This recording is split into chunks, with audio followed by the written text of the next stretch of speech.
Hello there, everybody, this is General Snivy, and welcome to my new Let's Play of Bomberman Hero.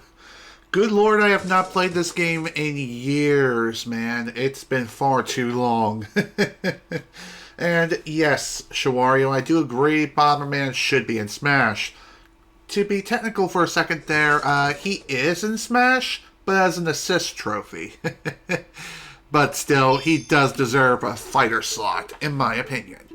Anyway, when it comes to this game, I do own an original cartridge of the game. Of course, I'm playing the game off of my EverDrive 64 just to preserve the copy that I have. So, yeah, that's the reason why all the save files are basically all but cleared out. So, yeah, my thoughts and opinions on the game, it really is a damn good game, and funny enough, I did end up getting this game after Bomberman 64, sometime after. I'm not exactly sure how far after exactly. I think it was more like a few months after. I saw on like, I believe Toys R Us, of all places. Toys R Us had like this demo showcase of different N64 games. You just push this weird button that had the game cover, and yes, I am using an EverDrive. But anyway, as I was trying to say, you push this weird button, it displays gameplay and everything, and gives you a synopsis of the game and what it's about, which was pretty fun. It was definitely an unforgettable childhood experience. Too bad we don't have anything like that nowadays. Kinda sad. But hey, it is what it is. Anyway, let's go and get started. Bomber Nebula. Excuse me.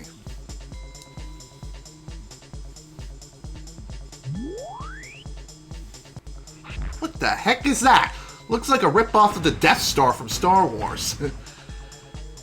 Primus Star. The hell is this place?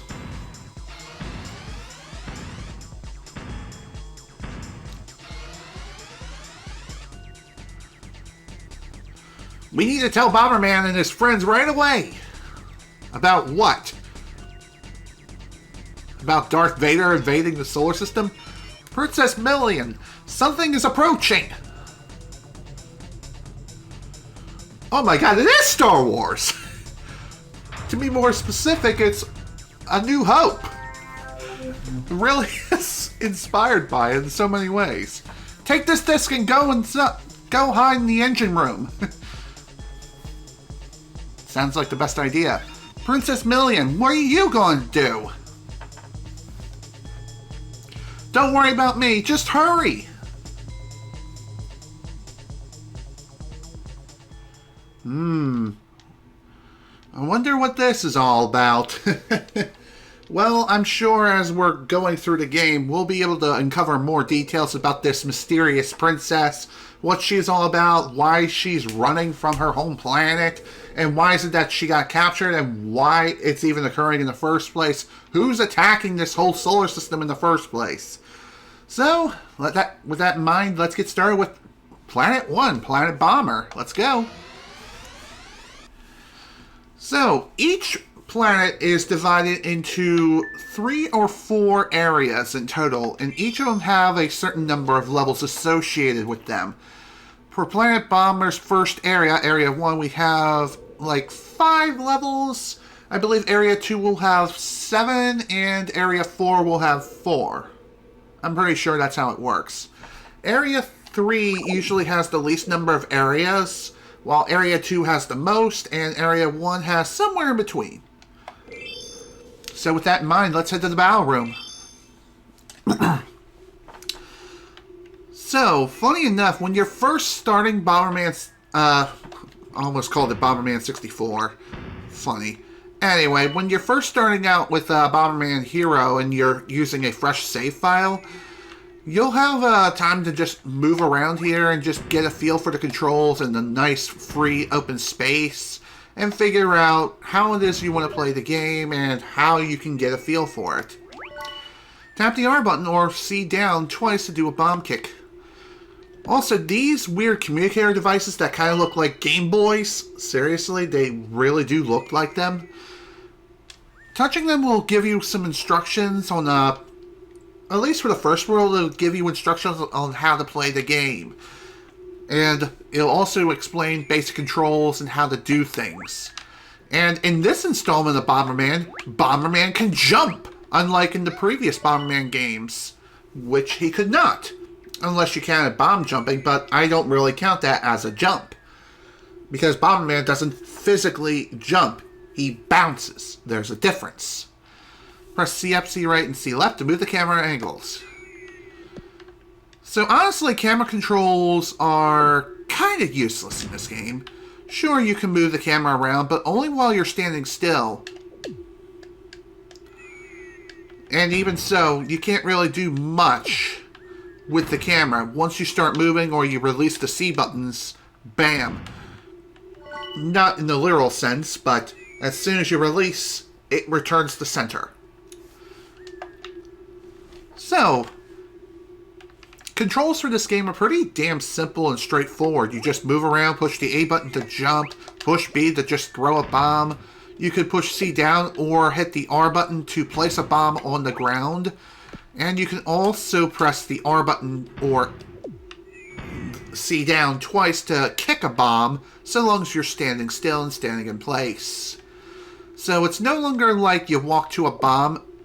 Okay, never mind. That is indeed the case.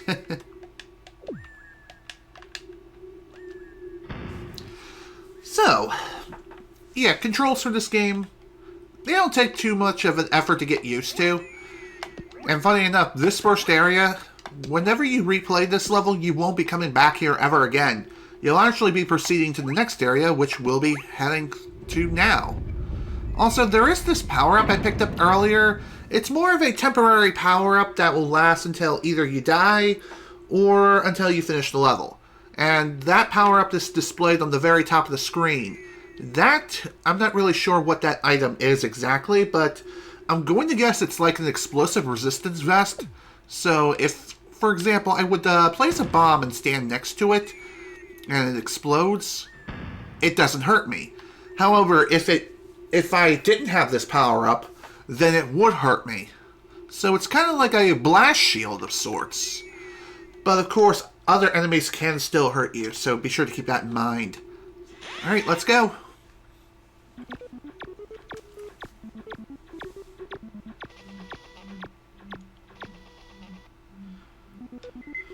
Bomberman, you're back! I'll train you now.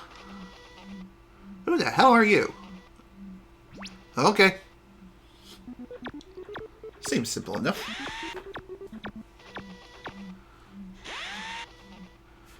Beginning training exercise. Also, I made that up. Oh my. What was that? I'm probably not going to worry about it. I'll think about it later. Now for the actual first stage, outside of the tutorial section. Now we have regular enemies to worry about, as well as other collectibles and power-ups. You can typically find power-ups out in the open or by destroying crates. The crates usually contain power-ups such as bombs or firepower. Firepower and bombs are self-explanatory.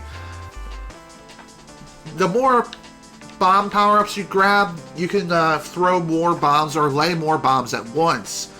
The greater the fire level, the greater the firepower, and greater the explosive range. Both of these can be expanded up to 4 levels. However, upon death, you'll lose a level for your bomb and firepower, so be sure to keep this in mind. And if you get a game over, then RIP. You'll start back at 0. So, for every enemy you defeat, power-ups or items you grab, etc., you'll get points. And at the very end of the stage, you'll be graded on how many points you managed to grab.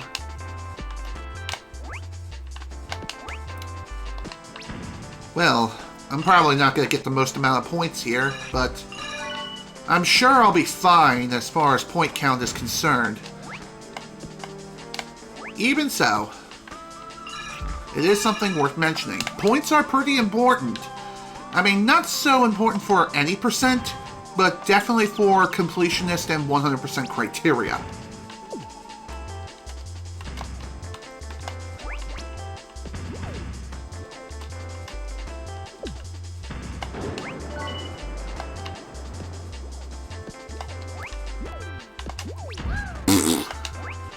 Also, for whatever reason, that explosive vest that we picked up earlier did not carry over to this next area.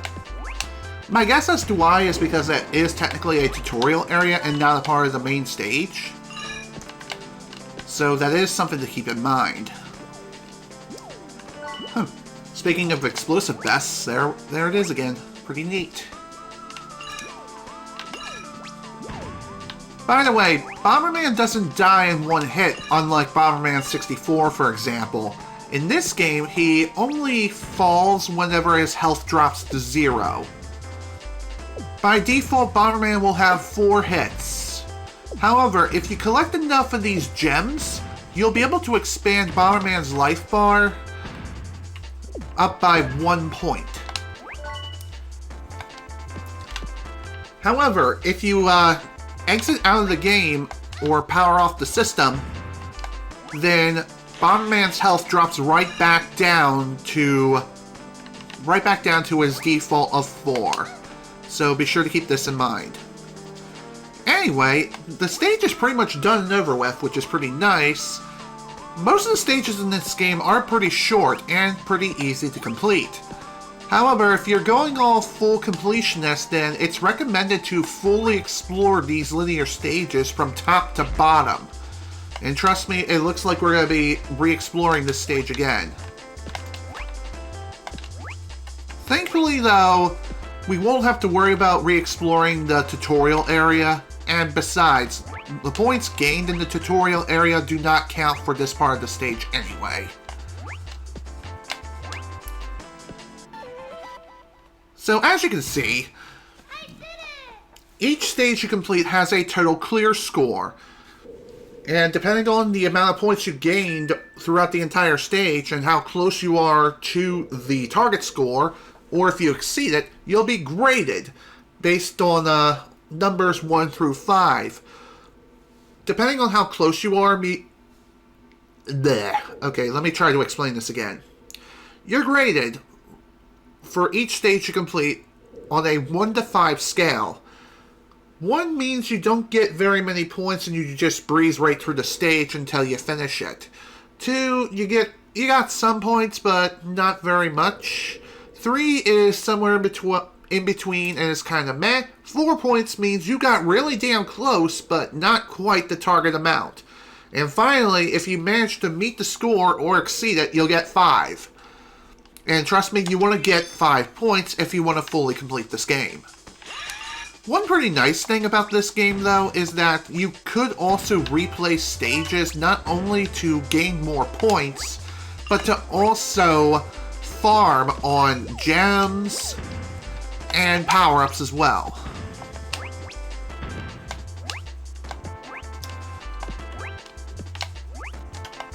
So, as you can see, there are some things in which you should not destroy right away. Instead, you should leave those things lingering around a bit before you even proceed. Otherwise, you will unfortunately be missing out on some very valuable points. And there's very little room for error for these things, too. In most stages, anyway. Of course, there are some stages that have a bit more forgiveness in this regard, but not every single stage is like that. Just a good rule of thumb is grab everything and destroy everyone. Plain and simple. Even if you have explored a path before, don't be afraid to explore it again. Because trust me, you're going to need to.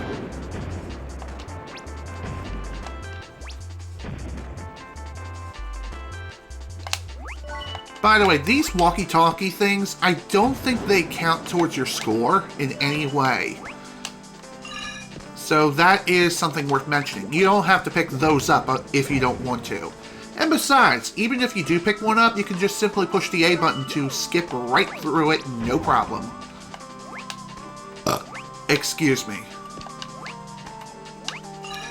One thing I will definitely say about Bomberman's jumping controls is that he is a bit floaty, and also the physics in this game are kind of realistic in a sense. So what I mean by realistic is, simply put, if you're going places while jumping in the air, you're committed, basically forevermore.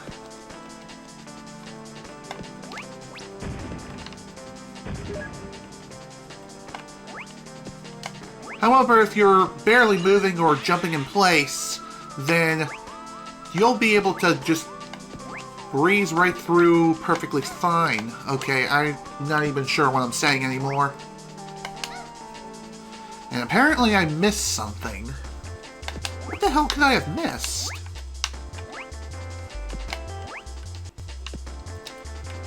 Because the target score for this stage is 4,500 points.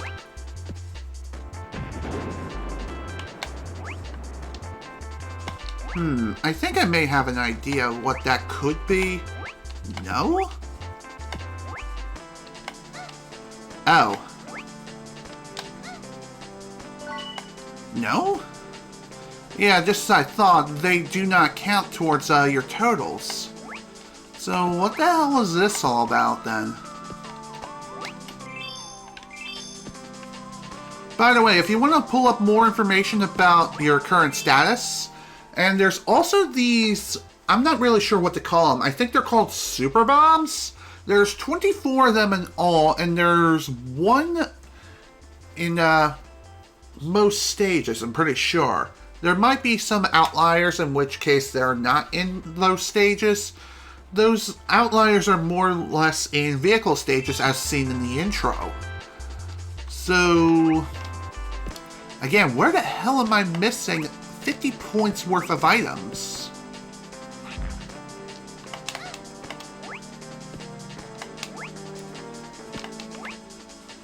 I swear, I picked up everything, so what the hell am I missing here?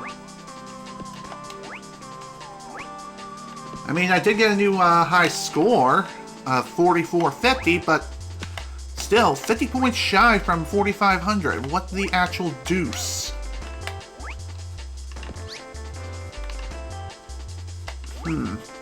Well, this is definitely a concern. By the way, you don't have to complete the stage necessarily in order to, Okay, I don't even know what I'm saying anymore. I think what I'm trying to say is, if you've completed the stage before and you feel like you just want to leave, you can do that by pushing start and selecting quit, and you'll just simply exit out of the stage. Plain and simple, no questions asked.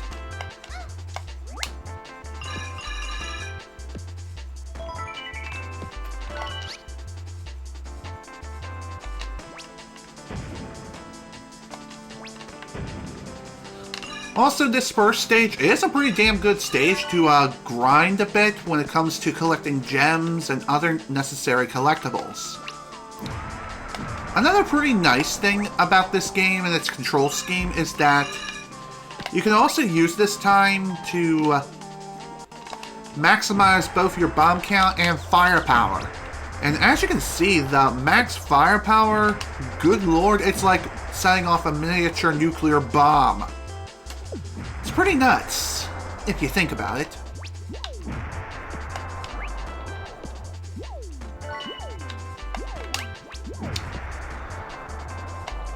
Now that I think about the enemy lineup that we see here, I feel as though most of the enemies here are,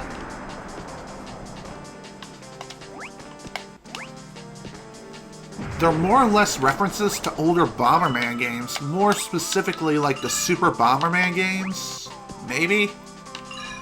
Because I know the final boss is as such.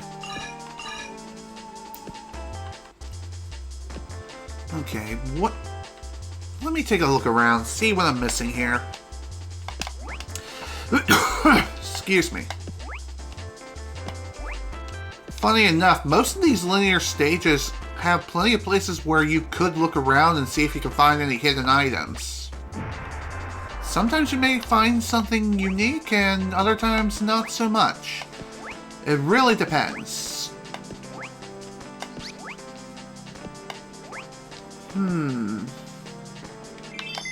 Actually, now that I think about it, maybe I should explore the top path of this first part of the level a little bit more. Okay, so one other thing worth noting is that if you do exit out of the stage after collecting so many things, then those things do not carry on with you.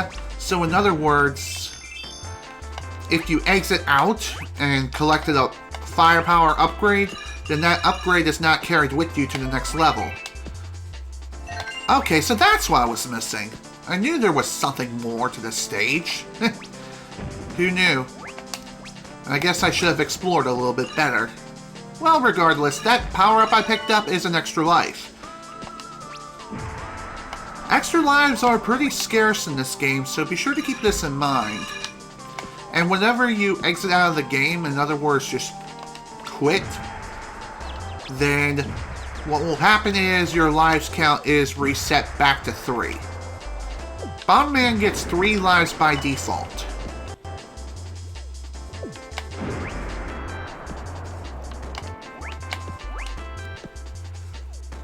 After 3 lives are expended, then the game is over.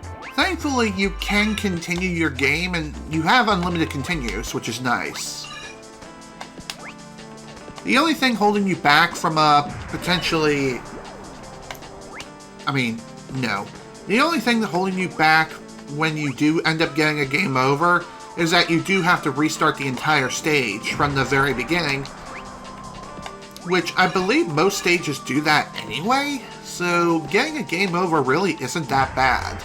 It's annoying, yes, but it's not the end of the world. I think the only thing that happens when you do get a game over is that your lives count, your gem count drops back down to 0.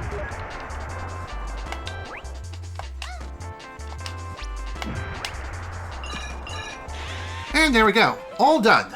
Finally. That took a few attempts, but at least it's done. Finally got a score of 5, which was just what I needed. Now for the hyper room. Place a bomb on the switch to stop the conveyor belt. Interesting.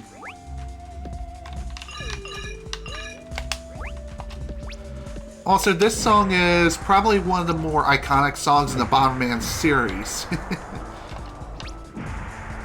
I'll go ahead and say that now.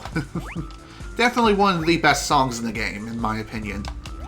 By the way, this stage is the first stage to introduce secret exits or alternate exits.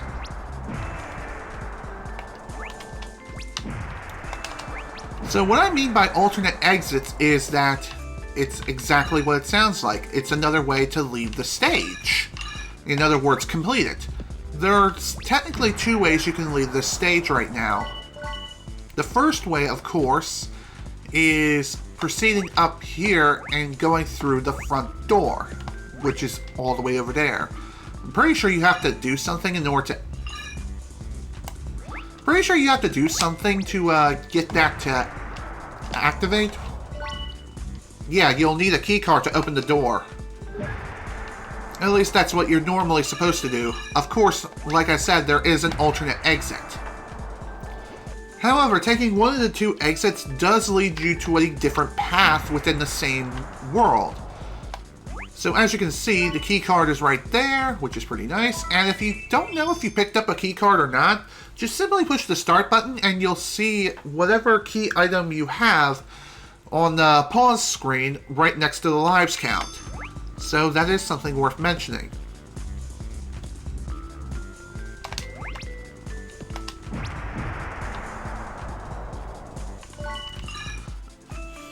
By the way, each of these collectibles have different values. Blue gems aren't worth very much, but you do need to collect them anyway. Purple gems, I believe they're worth like 5 of the normal gems, and are worth way more points.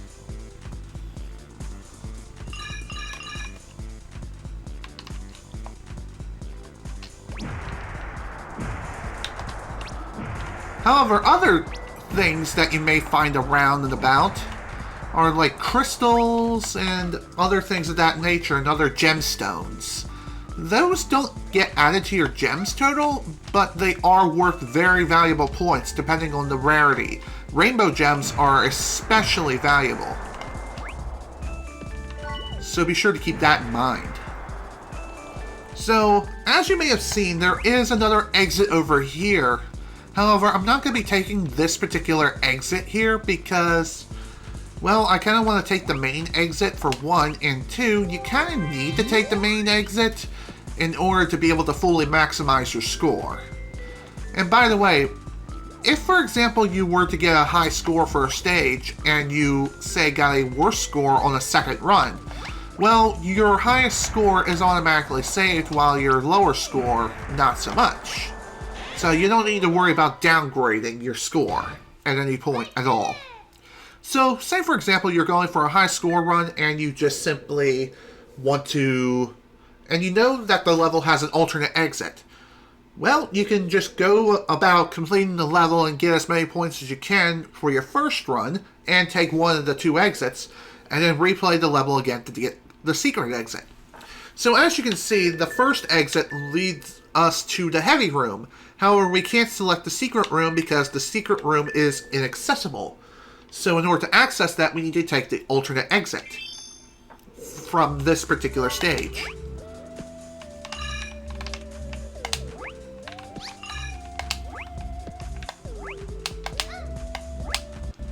And by the way, we can just run to the secret exit anytime we wish.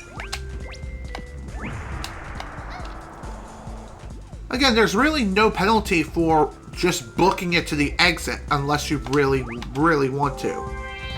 In fact, it is highly encouraged to just straight up run to the nearest exit as fast as you can. The only thing is, of course, if you want to fully complete the game 100%, you will have to go back through these levels, get all the exits, complete all the levels, and get the high score. Alright, on to the secret room. Funny enough, excuse me. So for this stage, we need to collect 4 key components in order to open up the door to the exit. This is the first level to actually introduce this mechanic, and let me tell you folks, it's going to be pretty common, so keep this in mind. For stages such as these, they typically do not, they typically are a lot less linear and are more open-ended. So in other words, it has way more approaches to different parts of the stage. You can take basically any route that you want and just be perfectly fine. However you wish to play is entirely up to you. Also, these collectibles are, I'm not really too sure what they're called. I think they're just called diamonds or something? Well, regardless, we just need to collect all 4 pieces, and then after the 4 pieces collected, the door should automatically become available to access. As you can see, that door was previously locked, and as soon as we approach it, we can just leave. Of course, there's more to the stage that I want to explore yet, and it looks like there's not a whole lot that we can do as far as exploration is concerned, but trust me, there is. I believe in this room is a teleporter? Maybe? No? Okay then. We'll try a different way. You may be thinking that room is the teleporter, but I'm pretty sure that's just the stage exit.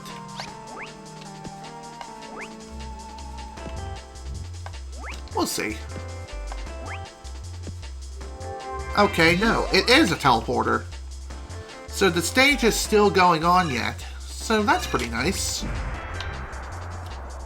For some reason I was thinking there was like some sort of secret teleporter that you needed to take in order to get up here, but no, you just progress through the stage as per usual.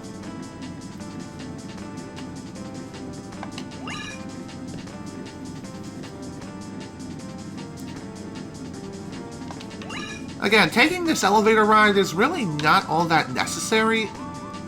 The only reason why you would want to do it is just for the points. And also the gems. Them sweet, sweet gems. Okay, how the hell did you survive, asshat? Well, that sucked. Alright, let's try that again now, shall we? Thankfully, once the gem door, whatever it is open, then you don't need to worry about opening it back up again. At all. Seriously, you don't.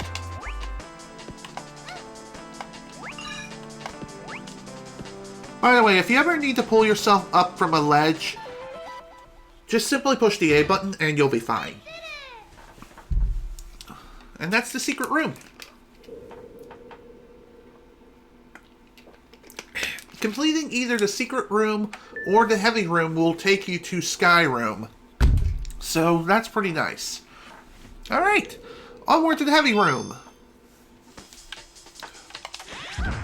Oh lord. So with this room, we're introduced to enemies of which we have to time our attacks in order to defeat them. Because if we try to attack them normally, then they're just going to be invincible.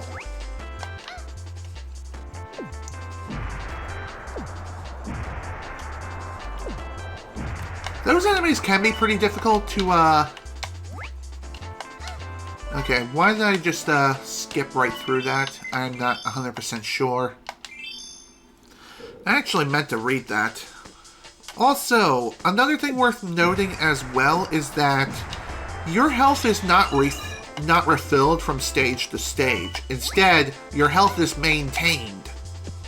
So if you were to lose some health, at some point you will have to pick up some more health via power-ups. An enemy has placed an ad hoc bomb somewhere in this room. I'll remove it. So that's what these things are. Ad hoc bombs. Ad hoc like bar. No, seriously, that's what they are.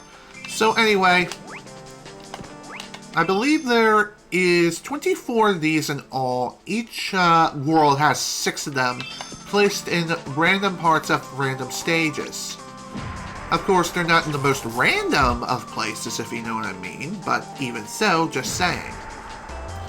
By the way, as you've seen, don't hit those electrical floors, otherwise you will receive damage and it's not a fun time for anyone.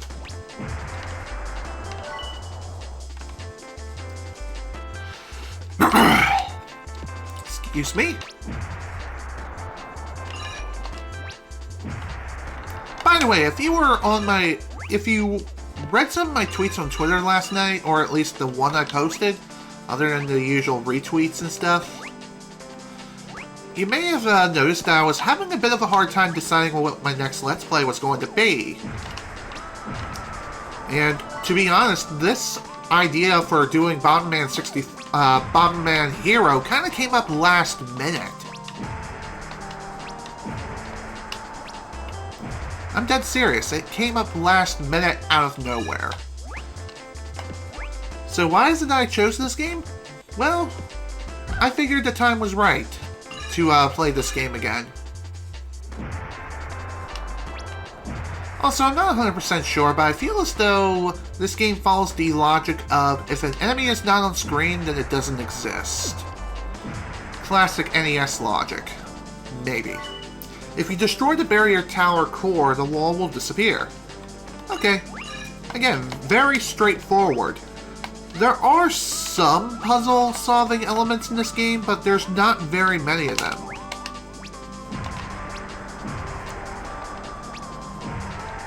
And to be honest, most of them are incredibly easy and straightforward, and you don't have to worry about trying to solve them all at once. Really, you don't. Just saying.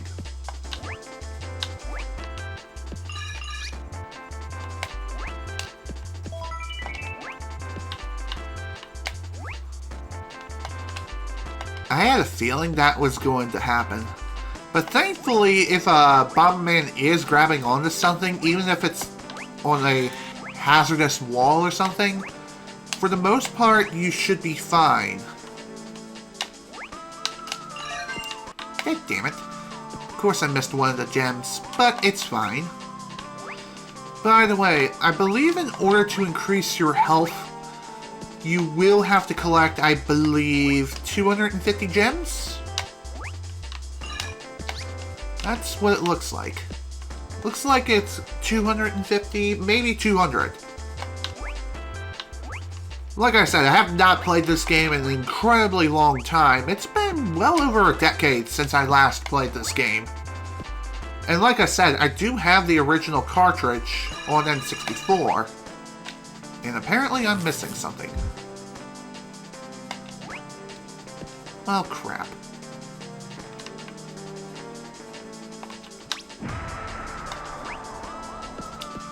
Also, there are some points in some levels of which you'll enter an area of no return. So be sure to keep this in mind as you're exploring, and make sure you have thoroughly combed each and every level from top to bottom. And I cannot stress that enough. Okay. I thought for a minute there the score was 4,600, but no, it was actually 4,500. So getting an additional 50 points really wasn't all that necessary. But even so, still a good idea to collect as many things as you can, because you never know. Alright, on to the Sky Room. Sky Room is a really fun level because this is the first level to introduce to you bottomless pits. Bottomless pits of death. I'm dead freaking serious. Be careful when traversing, as you may fall to your untimely doom. Also, you may not have seen the object because I might have grabbed it before the plane took off, but even so, it does hide some objects within other objects, so don't be afraid to interact with certain objects in order to get to others. So that is something worth mentioning.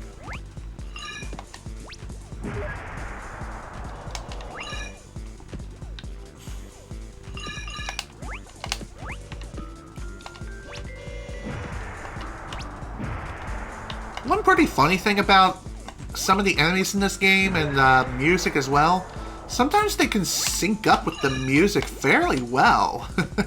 It's kind of weird if you think about it, especially with this song and the Sky Room. Just saying.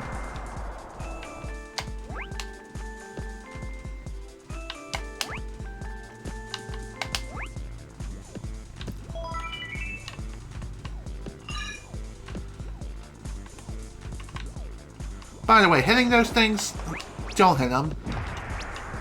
Just saying, you hit them, you will get hurt, and you could potentially die. And that's not a fun time. Also, another thing worth noting is that, despite the fact that Bomberman can jump in this game, he still cannot swim. So that is something you need to keep in mind. If you fall into water, you don't instantly die like you do in Bomberman 64. Instead, what will happen is you'll just simply take damage. If you fall into the water again, you will take continuous damage without any invincibility frames.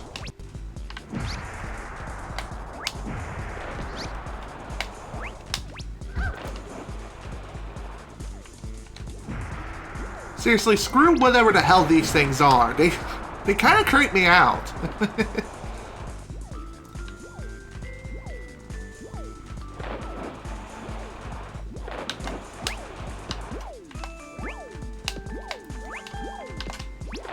Oh, hello, happy Mrs. Chicken. Die. God damn it. Got a little too close to my own explosives for my own good. Dang it. Well, that sucks. And like I said, if you do end up dying, you will have to restart the entire stage. Although it looks like my bomb level remains the same, however my firepower did decrease. Also, the adult bombs that you pick up in the stage, they unfortunately go back to their original spots. So that is something else you need to keep in mind. By the way, there is one more thing that you can do with your bombs that I haven't really gone over yet. In fact, I think it even went over it in the tutorial area. And that is, if you hold the B button long enough, you'll begin swinging the bombs around, and you can spin them so fast you'll eventually be able to throw up to 4 bombs at once within a given line, regardless of whatever bomb power-up you may have in your possession at the time.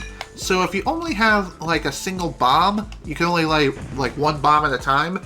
If you hold the B button, you can throw up to 4 all at once in a single line. Just keep in mind though, while doing this though, you're not allowed to jump. You cannot jump, and you also move incredibly slowly. So that is something worth mentioning.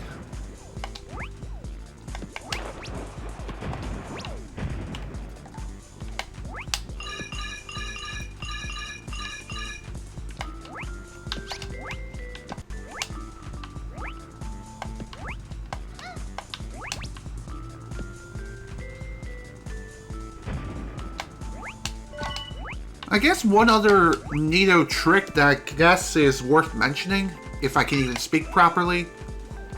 Oh lord, that was way too close. I thought I was dead. Anyway, as I was trying to say, one pretty cool trick that you could do is, if you're coming across a crowd of enemies, one thing you could do is just push the R button while you're in the air to just drop a bomb like directly underneath of you. Doing this will allow you to just drop a bomb and just move on your merry way. God damn it, game! Why did you do that? That was a load of bullcrap.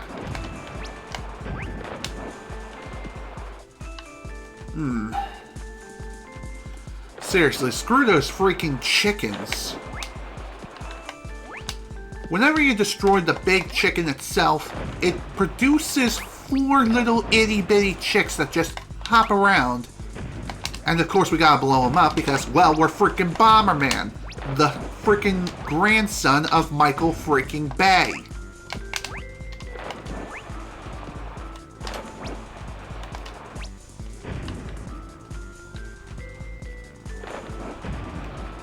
By the way, I believe the attack pattern on some of these things is purely random. So, predicting where they'll go can be a bit of a pain in the ass. Your training is done. I'll give you the bomber pitch.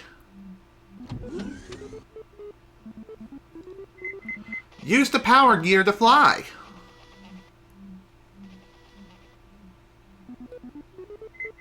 Power gear works in the water, too. This is your mission. A UFO just landed on the mountain. Go check it out. Do you have exact coordinates? Okay. No questions asked. Really? Alright. Well, at least now we know what we have to do here.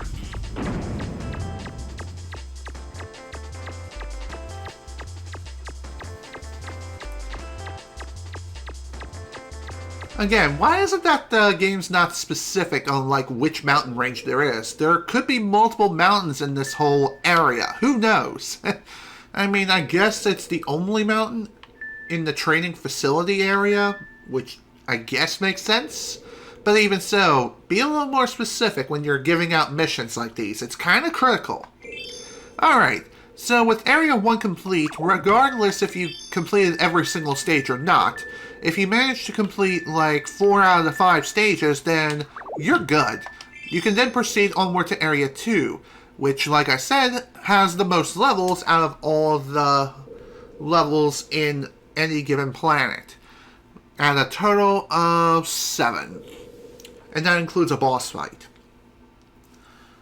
So, first stop is the Blue Cave. Let's go.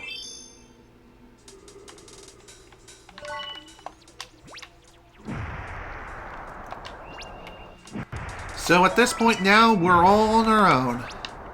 Okay, so it looks like we just need to collect 200 gems and we can permanently increase our health.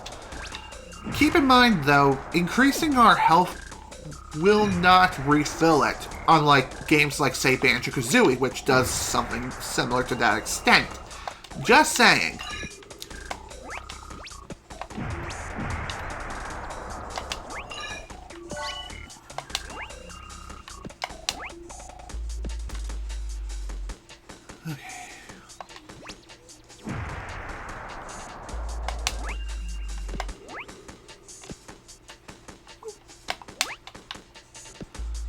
Also, if enemies appear out of nowhere, sometimes it's a better idea to try to fall back as fast as you can, and then pick them off at range.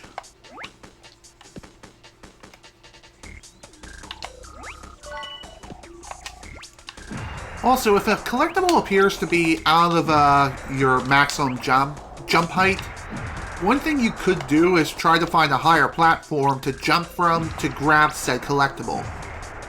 Which, like I said, may not be 100% necessary for some things, but even so, just saying. Another thing I haven't mentioned yet is that whenever you're throwing bombs, or if you kick them, it does have a bit of an auto aim assist kind of feature, where if you're throwing a bomb, for example, and you throw it like slightly to the left of the enemy, it will target the enemy upon throwing the bomb. So that's pretty nice. Same also kind of holds true when it comes to kicking as well, though it's not as strong as throwing. So, again, something else worth mentioning, pretty important. Alright, on to Hole Lake. There's a hole in the lake.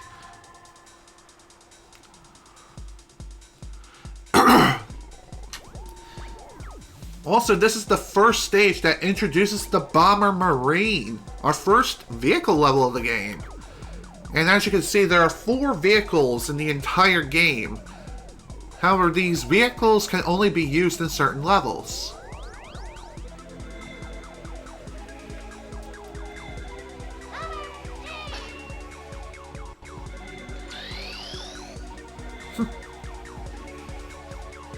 You gotta admit, that is pretty cool. Whenever you're first introduced to a vehicle, you will be granted a new intro sequence for said vehicle. So as you can see, the Bomberman really is just purely a submarine. The controls for the Bomberman are refined versus moving around on the ground. So, in order to move around, you just push and hold the A button to move forward, hold B to move backwards, and in order to fire bombs, you just simply hold the R button and release. Again, just like with holding a bomb and then rotating it around to and fro, you can also hold down the R button for a certain period of time to prep a bomb long enough to be able to fire up to 4 within a line at once. Well, not really a line, more like a spread shot. But you basically get the idea. One pretty nice thing about the bombs is that they act like homing torpedoes. So what that means is pretty simple. You aim towards an area where an enemy may be, and you'll be good. The homing capabilities of the Bomberman bombs are pretty damn strong. Even if the enemy is kinda off-screen or off-center, it will target the enemy, most of the time. Of course, if there are other enemies on screen, it may prioritize some other targets.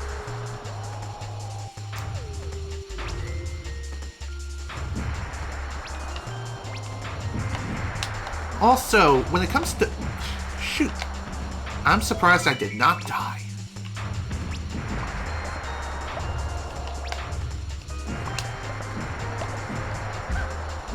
Okay. How is this freaking crap not dead? There we go.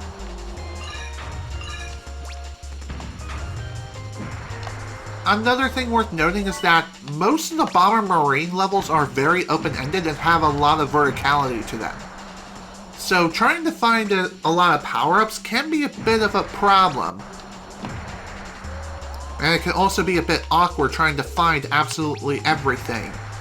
At least not without a lot of backtracking, which thankfully you can do, and most of the Bomberman stages are pretty damn short. So at least there's that.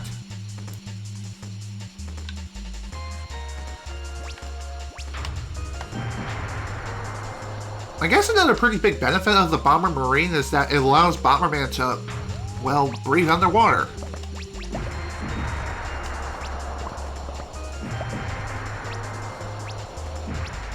So in order to leave this stage, what we need to do here is fight a giant enemy crab and attack its weak point for massive damage.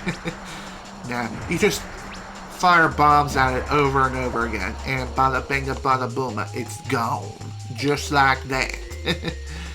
Now, before we head on out of here, there is a little bit of backtracking that I would like to do, hopefully without getting killed. Another thing worth noting is that in order to go backwards, you do have to hold down the B button for about 3 seconds before you'll start going backwards. And after you release the B button, you will start going forwards, or start facing forwards again. So that is something worth mentioning. Aha! I knew I missed something. If I have to guess, I think the score requirement for this stage, is 7,000. Might be more.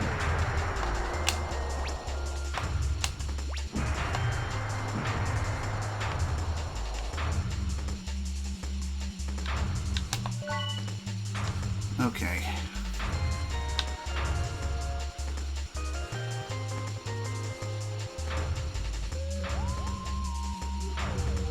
Also, another thing worth pointing out too is that I believe this Bomberman game was the first to introduce skippable cutscenes.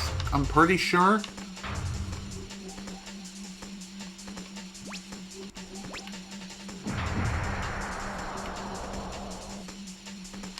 Okay. Looks like we're good to go when it comes to finding items and everything in between.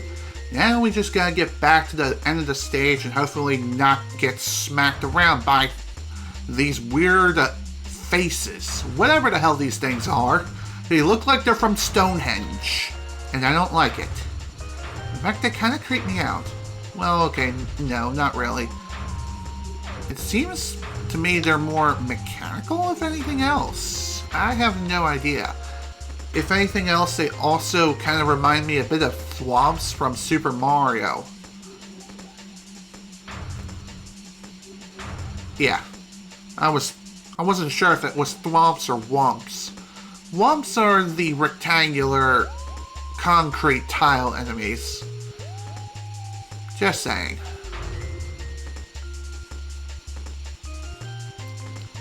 Alrighty, we're done here. Oh yeah.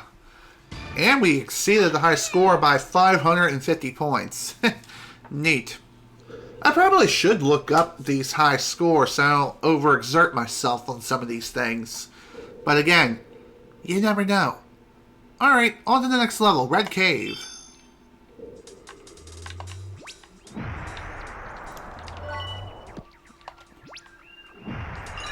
I guess another thing you could do if you're low on health, if you want to get a free health refill, is just to simply throw yourself into a pit or into an enemy's arms.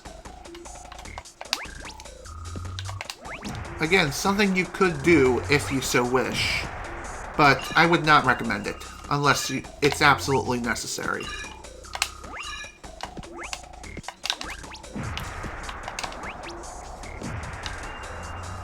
Also, I believe this level also has a secret exit associated with it.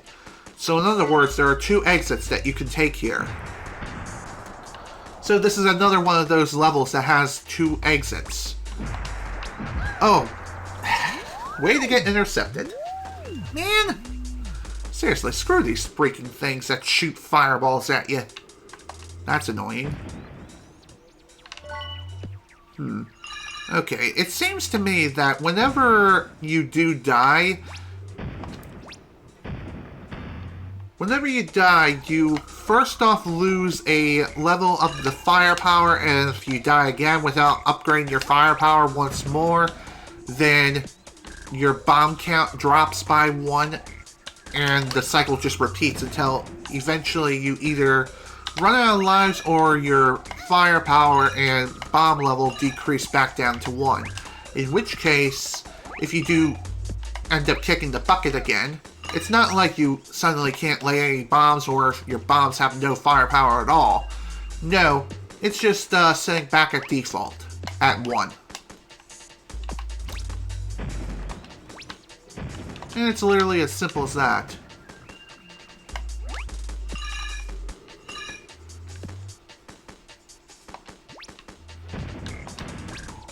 Also, this stage, if I recall correctly, is one of those stages that introduces you to explosive hazards. These explosive hazards, if you throw a bomb at them, then they will explode, obviously. So if you're going to detonate them, be sure to do so from a safe distance.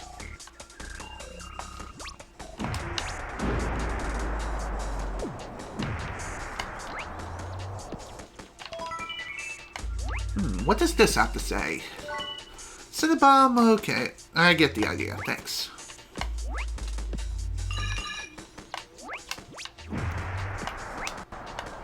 Sometimes these walkie-talkies may repeat some of the instructions that we were previously given before. And that is kind of annoying, but it's okay.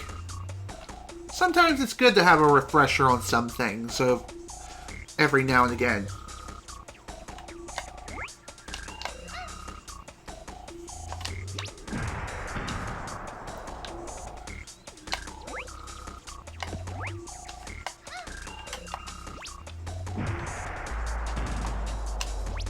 To be honest, I'm kind of surprised that even worked out. By the way, detonating those big bombs that are setting around and about, you kind of need to set them off. Otherwise, you're going to be in a world of hurt. Also, obviously, don't hit the spikes, because if you don't, you go ouchie ouch. And it's quite painful, trust me.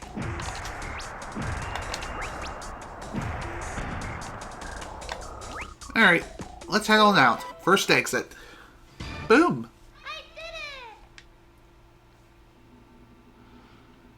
After completing Red Cave, you'll then immediately get access to Big Canyon. Well, technically speaking, one of the exits will take you to Big Canyon. As for the other exit, it'll actually take us to a different level entirely. Of course, any secret exits that you find will take you to a different level within the same area. It's not like, for example, we would take a secret exit that would suddenly take us to, like, the next planet or anything like that, or even to the next area, for that matter. Just saying. That's not at all how it works. Would be kind of cool if it did work like that, but alas, it doesn't.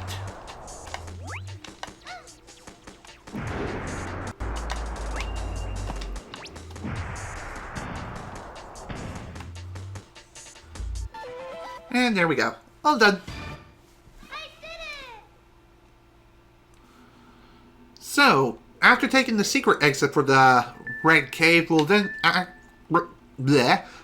get access to Dark Wood. The Woods of Darkness. How cute.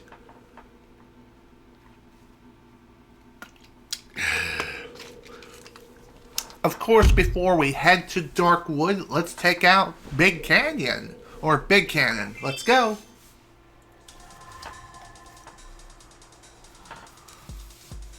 Excuse me.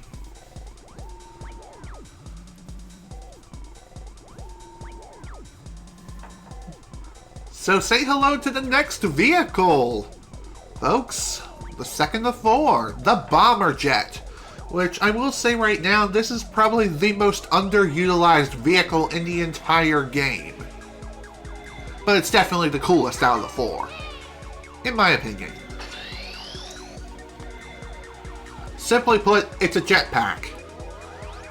It's basically like the Bomberman level, and it has the same sort of control scheme. Hold the A button to accelerate forward, and push the R button to fire bombs.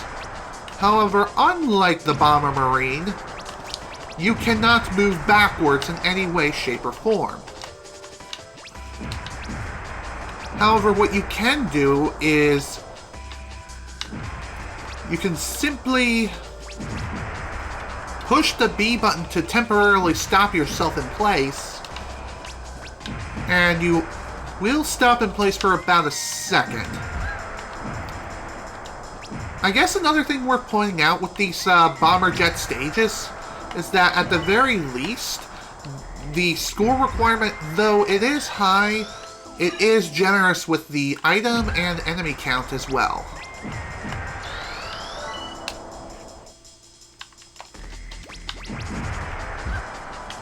Wow, am I really going to die here? Apparently I am. Another thing worth pointing out too is that the bomber jet vehicle does not have any sort of homing capabilities at all whatsoever. Okay, how the hell did I not die? I guess because I picked up a health power-up like last minute. By the way, you can also hold down the A button to accelerate to different parts of the stage more quickly. Which, let me tell you, it is pretty handy to have, but again, for completionists, you kind of want to refrain from holding the A button as much as possible.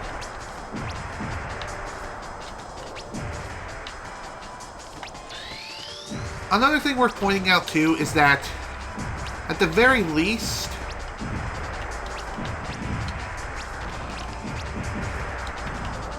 okay, what am I saying here?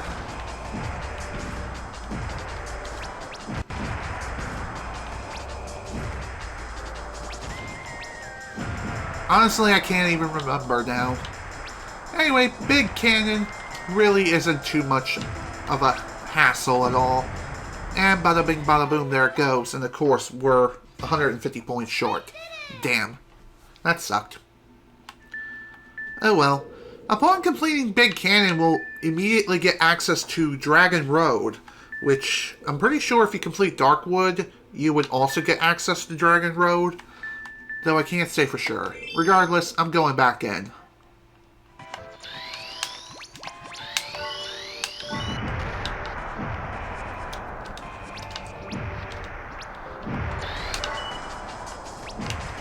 I will say this, the controls for the bomber jet can be a bit awkward, especially when you're trying to determine the height required to fire at enemies that are directly in front of you.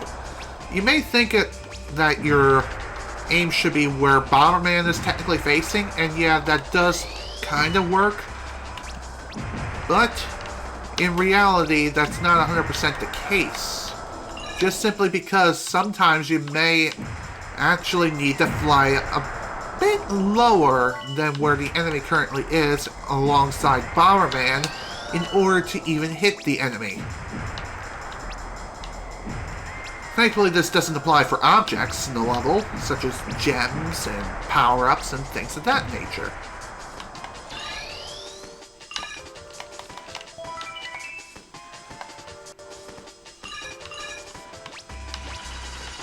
Oof.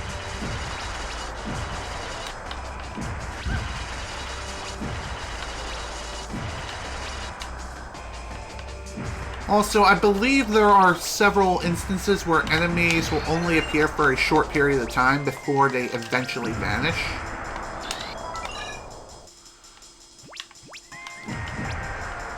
So you kind of need to keep this in mind while you're playing through these bomber jet levels. Also, there's no sort of bonuses that you get for maintaining full health or anything like that. Instead, you just need to focus on completing the stage, first and foremost. And of course, try to collect as many points as you can along the way.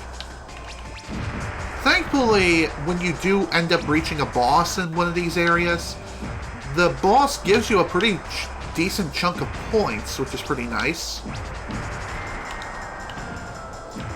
Although I think once again we're going to be running into a situation where once again I'm going to be short on points.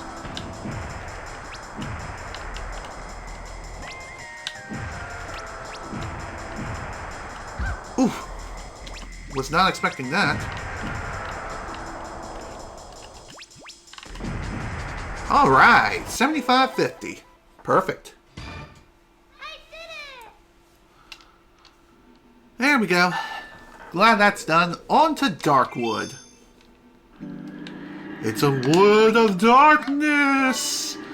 I've heard that red tornadoes are mean and white tornadoes are kind. That makes no sense at all, but given the context of the stage, just remember, you can ride on the white tornadoes and be fine. However, the red ones, if you hit them, they will hurt you.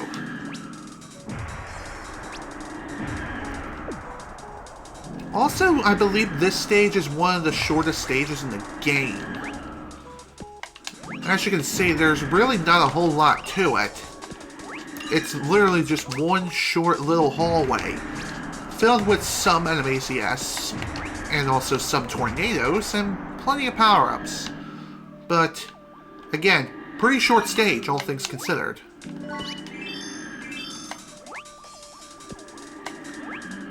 Also, forgive me if I end up switching my terminology around between Atomic bombs and super bombs, because they are very similar. In fact, they're practically the same sort of thing. Whoops. I guess one other thing worth pointing out is that you could also use the red tornadoes as a means of a shortcut sometimes, depending on how you hit them. Just keep in mind, though, that if you do hit them, you will take damage. So only use the red tornadoes as a means of a shortcut if absolutely necessary.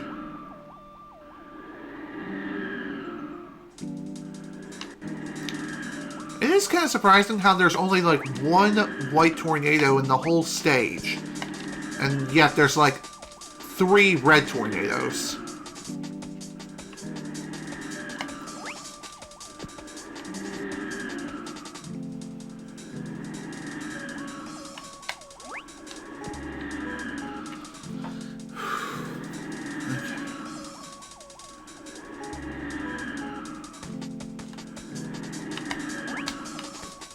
Oh, come on! I hate that so much.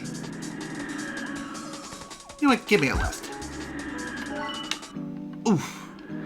Well, it worked, but only for one of the objects. And unfortunately, I can't use the red tornado again as a means of another shortcut. Wish I could, but unfortunately, I don't have enough health.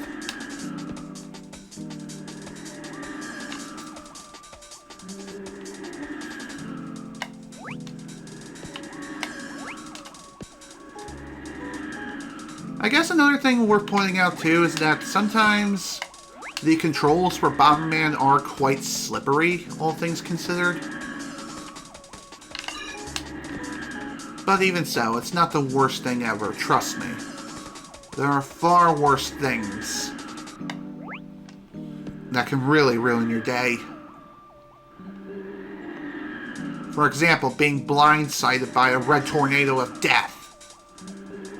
Although it is kind of surprising to see how Bomberman is able to just simply bob and weave past a red tornado with little to no difficulty at all. Oh, thank God. I thought the score was 2600. Alright, next stop, Dragon Road. And no, it does not feature dragons. That would be kind of cool if that was indeed the case, but it isn't. Also, this stage introduces not only falling rocks, but also flying daggers that just hang in the sky. And then eventually, whenever you trigger them to come towards you, they will try to hunt you down. Granted, they're not like, say, heat-seeking missiles or anything like that, no. Rather, they're more or less, they are like... How can I put this? It's like they see you, they'll fly towards you, and then afterwards they will just simply vanish into nothingness. That's their only purpose in life. Also, that is a unique health power-up.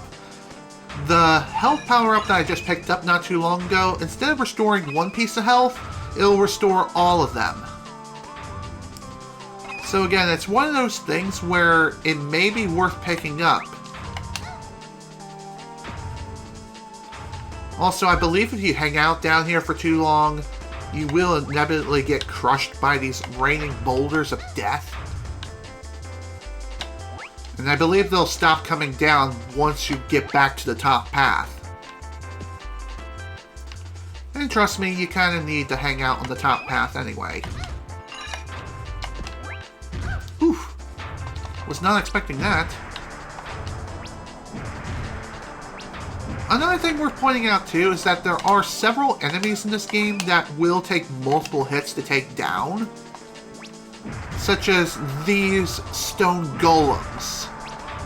Not 100% sure what they're called, but I call them as I see them.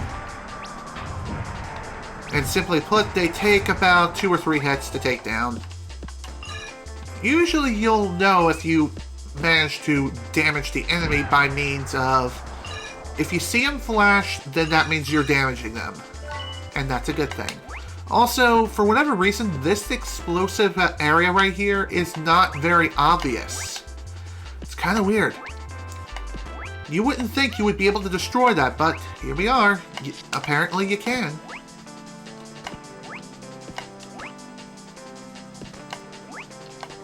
Okay.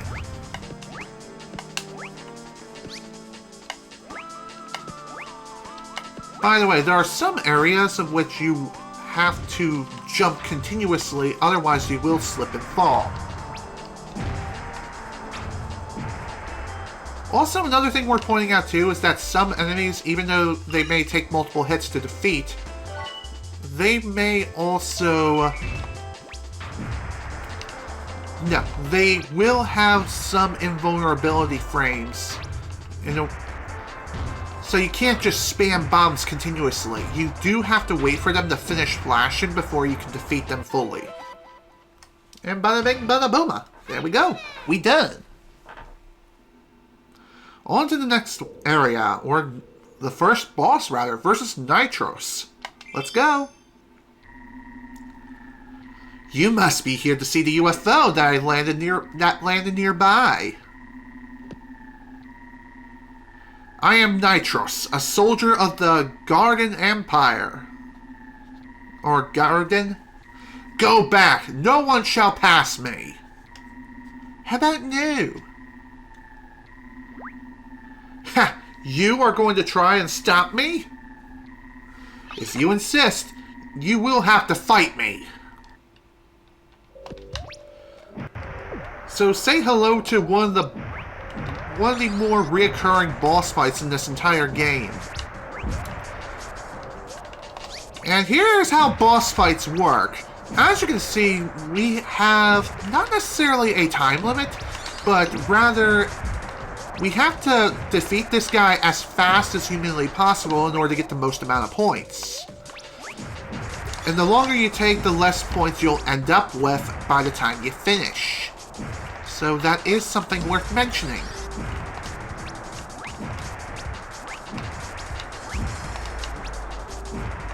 And also, some of the times that you need to get your hands on in order to be able to get the high score necessary, it can be a bit of a problem.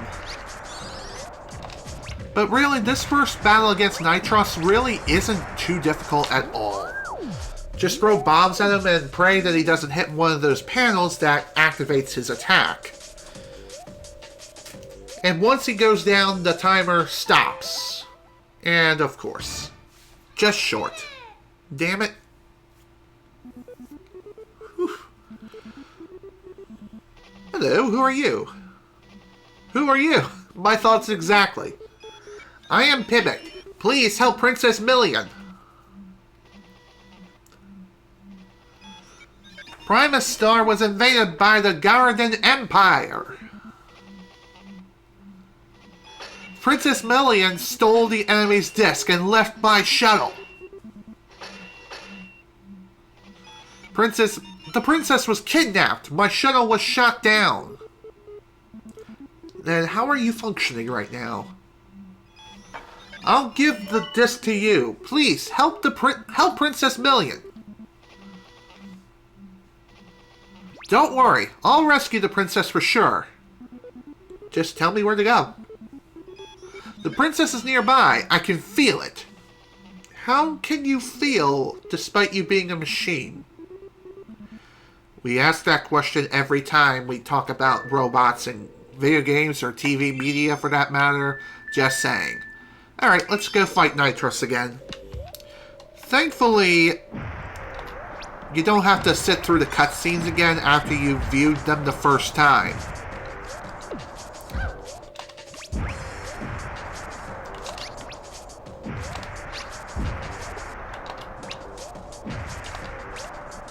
It is pretty cool to see how this battle arena is in this trippy, weird space.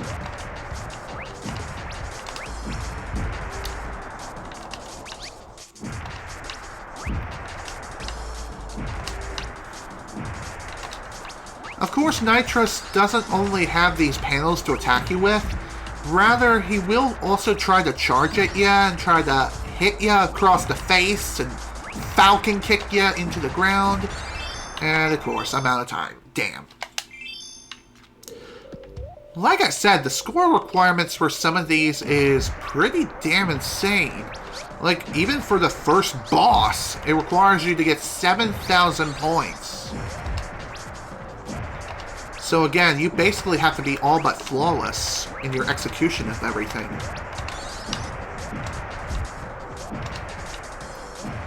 Honestly, when it comes to boss battles and trying to get the high score, what you really should do is go back into previous stages and fully upgrade your arsenal. So in other words, increase your firepower to the max.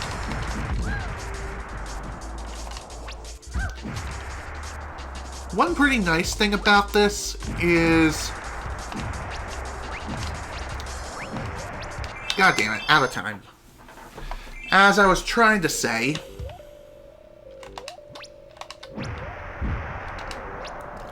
One pretty nice thing about restarting a stage is that any health that you had previously, it does get restored.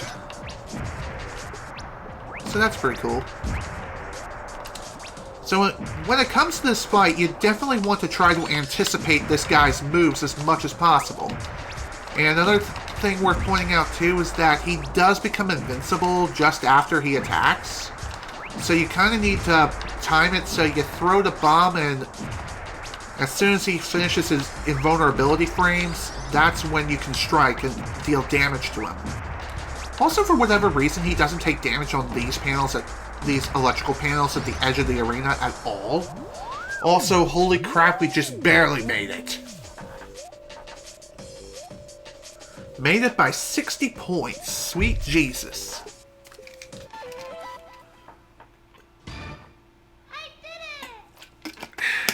Glad that's done.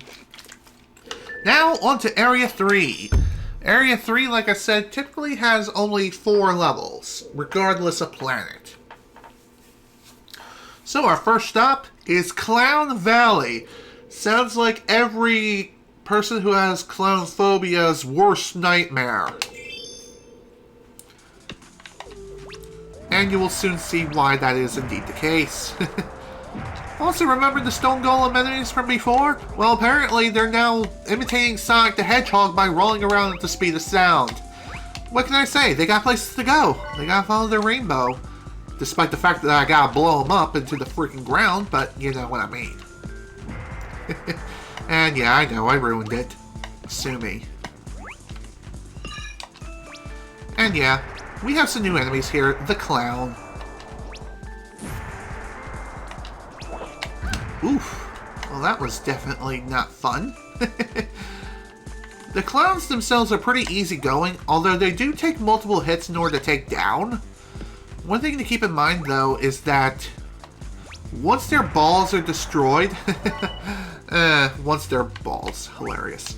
Anyway, back on topic. Once you destroy their ball that they're riding on, they will immediately start to retaliate in, like, the worst way possible by throwing daggers at you. Again, not one of those things that scared me as a kid. In fact, it never has, and it never will. Just saying. Also, another thing worth noting is that when destroying these containers, be careful when destroying them. Sometimes it may fire a little miniature bullet bill at you. I'm not sure what those things are called, but regardless, they will... If you're not careful and you're caught off guard, they may snipe your ass in more ways than one. And let me tell you, that's not fun.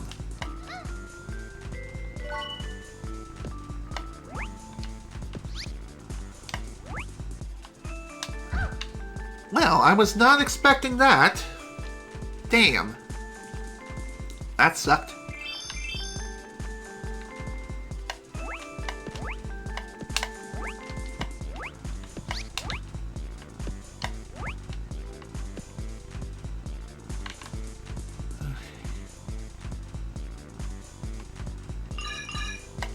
Oof. Okay. For some reason I don't even. I was an idiot. What can I say?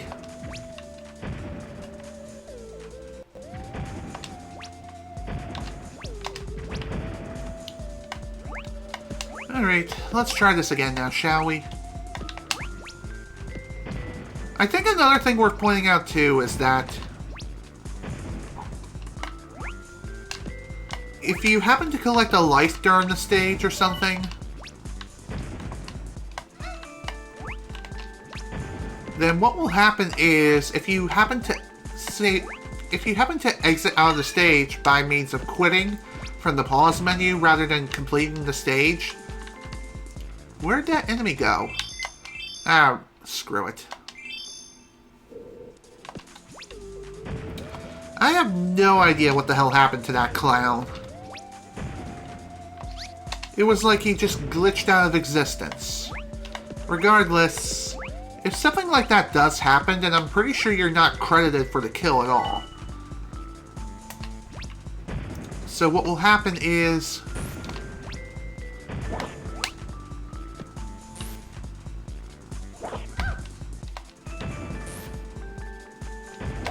Wow, that seriously could not go off any sooner.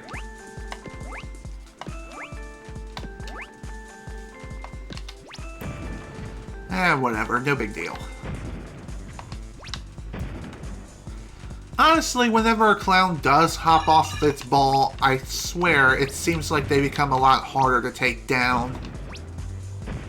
And also, I'm pretty sure you cannot defeat the clown without destroying its ball first. So that is kinda lame.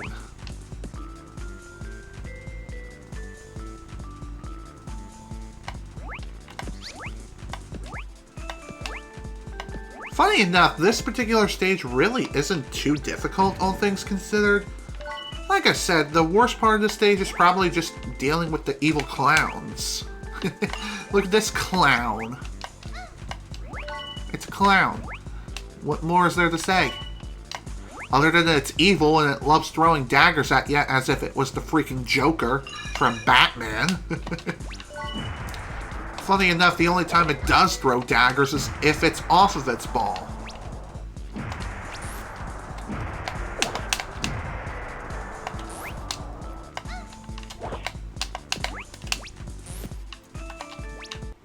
Also, it has the acrobatics of frickin' Batman, apparently.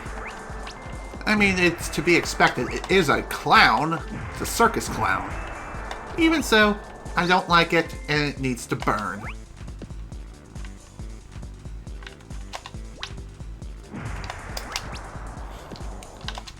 Also, I'm not 100% sure, but I feel as though the homing capabilities of the bomb, it doesn't work on clowns for whatever reason. I honestly don't get it. Regardless, though, at least the deed is done. On to Great Rock. Is it so great that it has a lot of pride attached to it? Is it called Pride Rock? No. Because then we would be in copyright infringement land.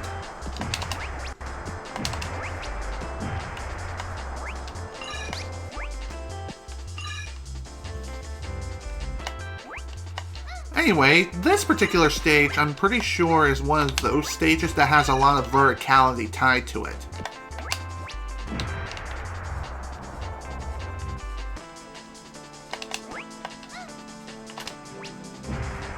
Well, I didn't quite mean to do a short hop earlier, but hey, it is what it is.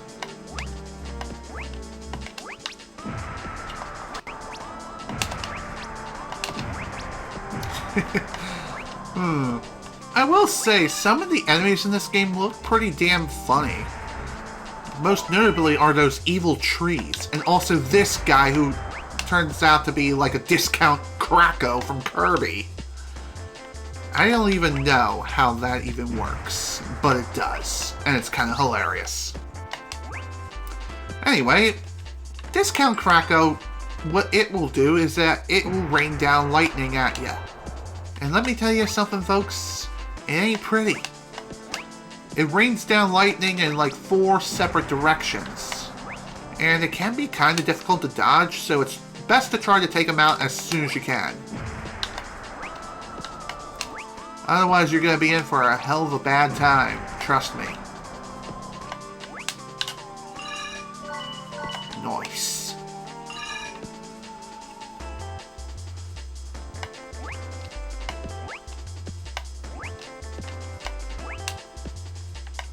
Also, I'm pretty sure this stage introduces those platforms that you need to lay a bomb on, and it'll rise up, and it'll stay that way until you drop another bomb and hit it again.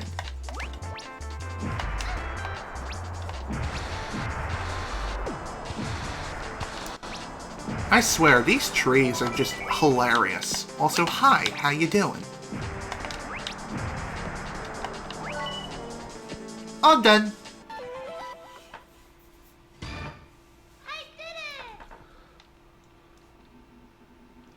Alright. Also, another thing worth pointing out as well is that Area 3, regardless of planet, they don't have any secret exits to speak of, as far as I know. Onward to the next level, Fog Route. I will say this is definitely one of those levels that where the difficulty really does the spike pretty damn fast. And it's one of those stages of which is pretty damn difficult to play through if this is your first time. Hello there, Discount Kracko. How you doing? Sometimes it may not rain down lightning, and instead it may just try to rain on you. Rain on your parade, as it were. But even so, again, not too difficult to dodge. Also in this game, spikes that come out of the freaking wall sound like laser beams. Who made the sound in this game? 4Kids Entertainment? That would actually be kind of hilarious if that was the case, but no.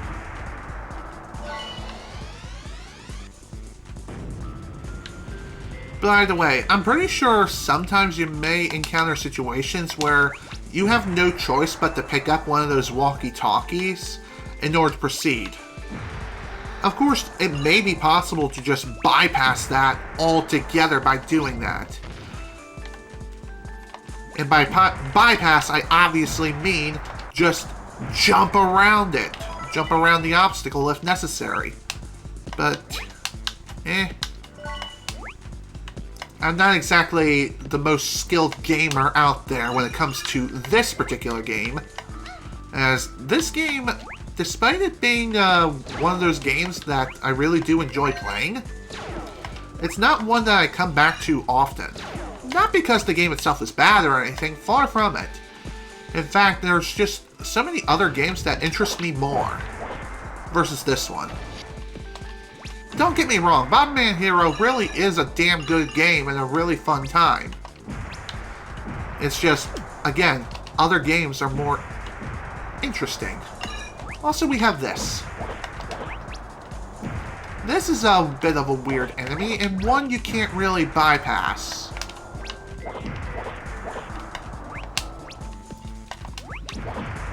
This guy can be kind of difficult to take down, but really he isn't too bad. And there he goes. He dead. He a dead boy. Goodbye. Wow, I missed 500 points worth of items. What the hell happened? Well, I'm going back in to find out. I must have missed something on one of these paths or something. In fact, it could very well be the case. As you can see, this level is quite famous for its fog. A pretty common technique seen in older video games, especially on the Nintendo 64 and... Oh, yeah, definitely. This is definitely one of those things where you wouldn't think this piece of the platform could be destroyed, but in actuality, it can. Who knew? Am I right? I guess it's one of those things where sometimes it may not be a bad idea to look up a guide on certain levels in order to fully maximize your point count. Just saying.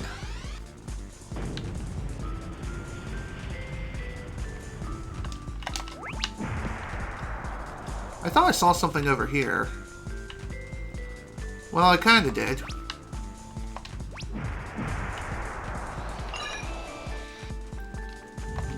Yeah, there it is. It was a bit further in.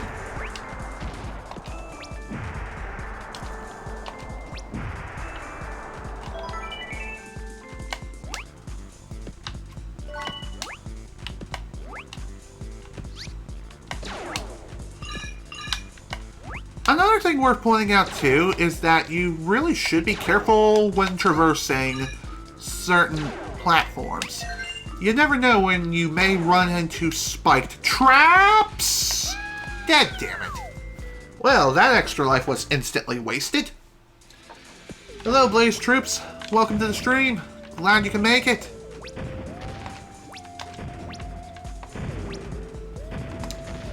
Again, sometimes these floaty controls can really screw a player over. Like, screw you, Discount Krakow.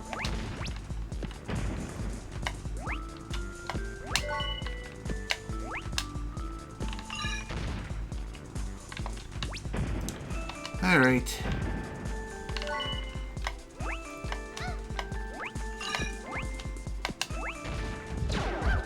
Okay, what? Really? You wouldn't think that those blocks, after they fall onto the ground, would hurt you, but in actuality, they do. So what the hell is that all about? I have no clue. Don't ask. It's weird. I mean, Bomberman in general is weird. Okay, what? Really? Okay, seriously, what the hell hurt me there?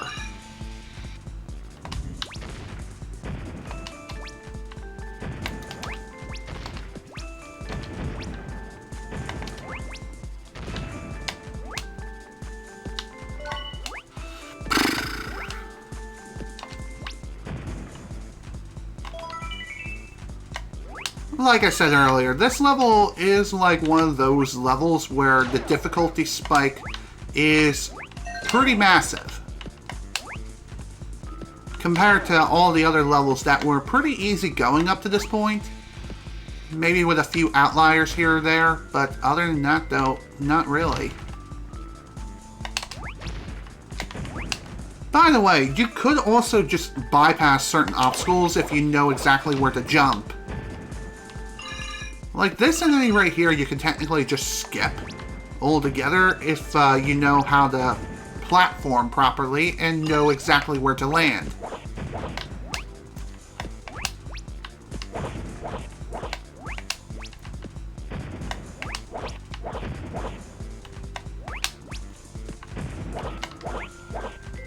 Damn it! Seriously, screw that guy. Okay. It appears I was wrong about the power-up decreasing thing and how it works. So what happens is if you die, your fire level decreases until it reaches 1, in which case your bomb level starts to decrease as well in its place. until, again, it falls all the way down to 1. Okay, that was complete bullshit.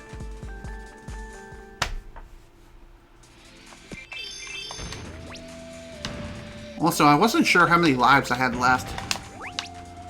I thought because I lost several here that I would be down to like 0, but thankfully that wasn't the case at all. It looks like in this instance I may have to go back into some other levels before fighting this world's major boss.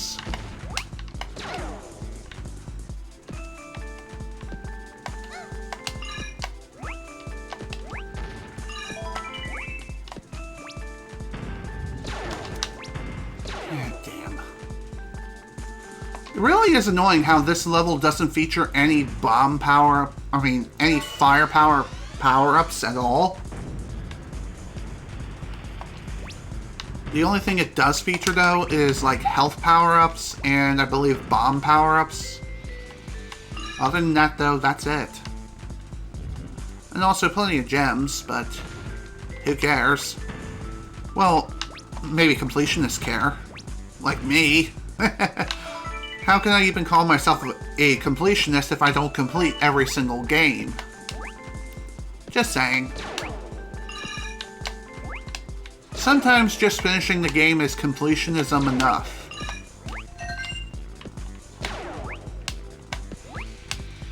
I guess another thing that's pretty nice to point out too is that even if I do end up kicking the bucket, most of the time I'm able to get back to where I need to be, and the extra life does respawn upon dying, so it is something else to pick up again.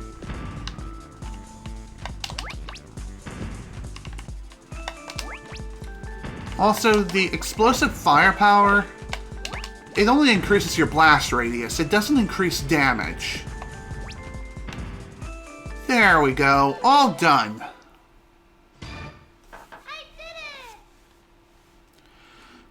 That was a bit of a pain, but hey, it is what it is. So, one thing you can definitely do here if you want to increase your fire and bomb power up all over again, if you need to, is just simply replay the first stage. It offers a pretty decent amount of firepower as well as bombs, and you can just race through it as fast as you can, just to get more firepower, more bombs, etc. Just keep in mind, though, that you can't just grab the power-up, exit out of the stage, and be on your way. No. Instead, you need to complete the stage before you can just leave with it. So, that is something worth mentioning.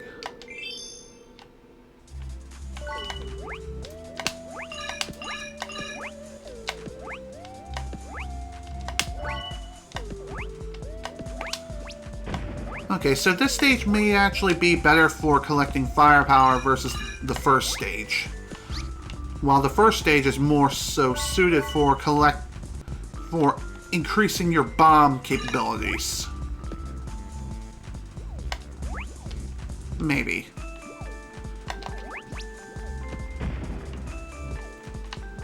Hello there.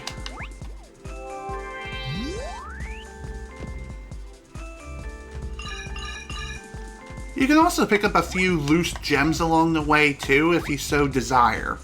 Just so that way you can increase that counter even more and try to increase Bomberman's health that much more before finishing things off. Just saying. Here I thought there was actually more than just one firepower power-up, but alas, I guess not. No big deal. Also, camera froze. Crap. Let me fix it.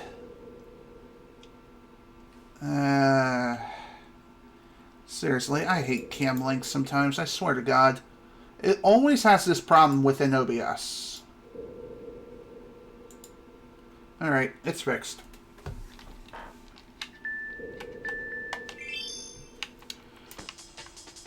By the way, I'm pretty sure that you could also farm lives here within the first stage itself. because the first stage does have extra lives you can pick up.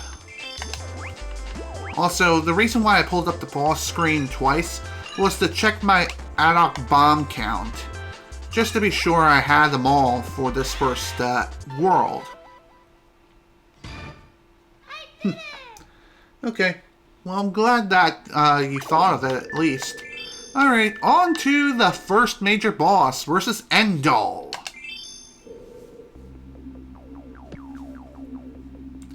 Endall be all. Bomberman, is that you? How'd you get here? Who's speaking? Princess Million, I'm here to rescue you.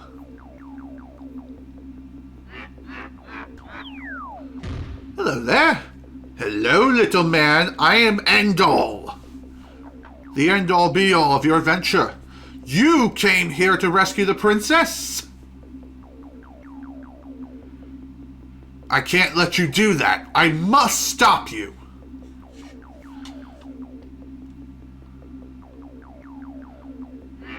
Nitros, take Million with you. It's like, sure, whatever, dude. I'm also kind of surprised the princess didn't try to fight back or anything. It's kind of annoying. This end-all guy looks tough. Here it comes!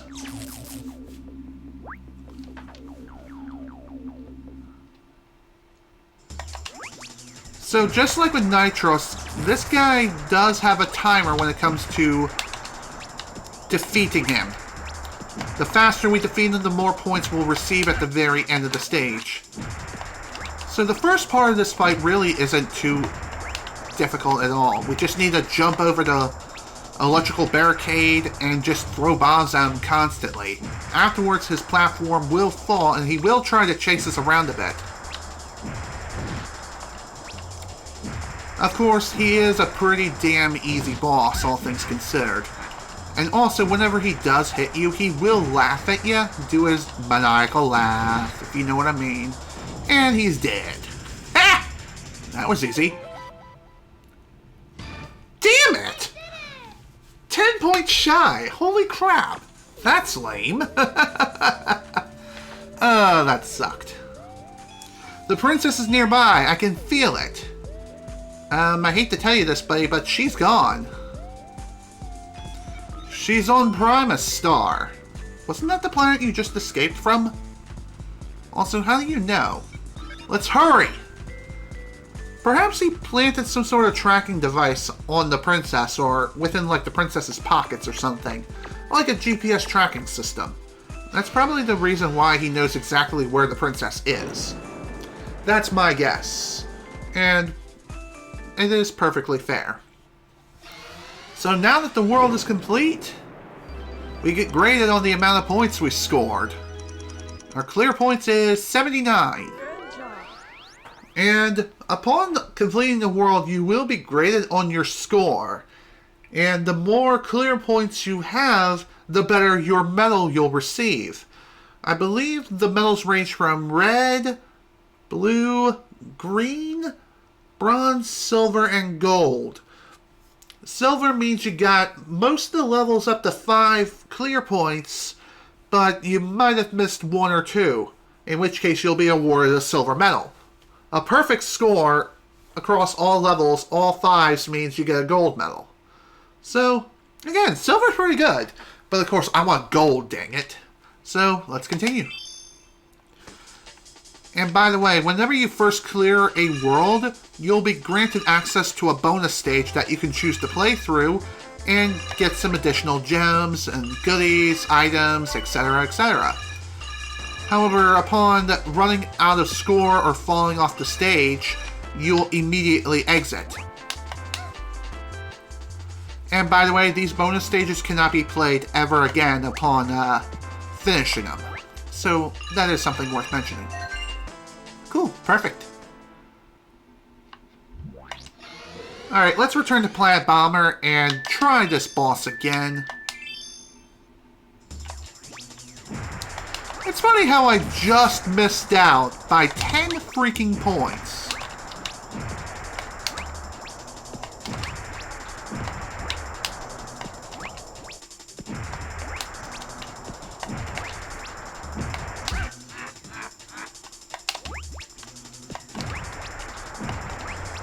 Maybe the reason why I missed out was because of the fact that I got hit or something? Come on! Damn it, game!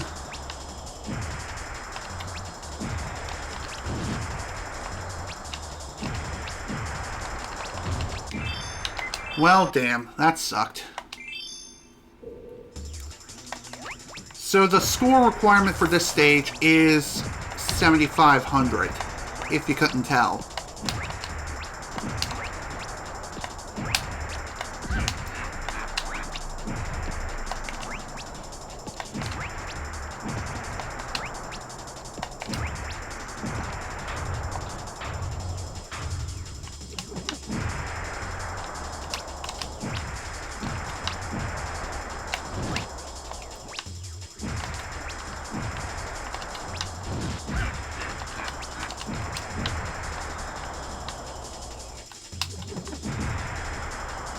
$75.50. I think that's just barely enough. Yes, it is. Awesome.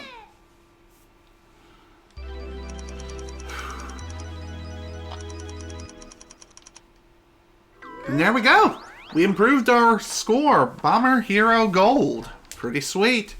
And by the way, I believe for every stage you complete thereafter on the same world that you cleared previously, whatever your clear score is or was previously, if you improved it, you may either receive a new medal, in other words, an improvement, or you may receive the same medal, depending on how many points you got.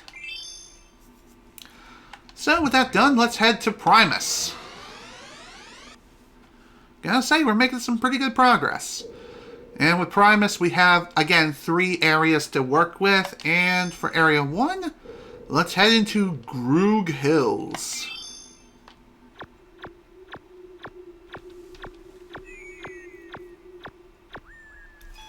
The princess is very close. Are you sure about that? She's inside Primus Castle. I almost said capsule. What? Primus Castle is just ahead, but the guard is tough. Nice English. Find the underground tunnel that's connected to the lake. Will do. Alright. Sounds like a simple enough task. Also, this level is considered one of the more infamous levels in the entire game, and I'll explain why later. Defeat quirky Groogs by dropping bombs, then running away. So at this point going forward, Mr. Robot will tell you, or will start giving hints. Wow, I just had a horn shoved up my ass. Dang it. Anyway, as I was trying to say, the robot whose name I can't really recall off the top of my head, if he even has one, he'll start giving hints to you in place of the bomber robot who was previously giving you hints on Planet Bomber. So, there's that. So the reason why this place is so infamous is because there's actually a pretty well-hidden mechanic of this stage which is not very well known to many players. In fact, this is one of those things that prevents completionists from fully completing the stage. And as far as what that mechanic is, it's actually towards the very end of the stage. And I'll definitely show that off when we get to it.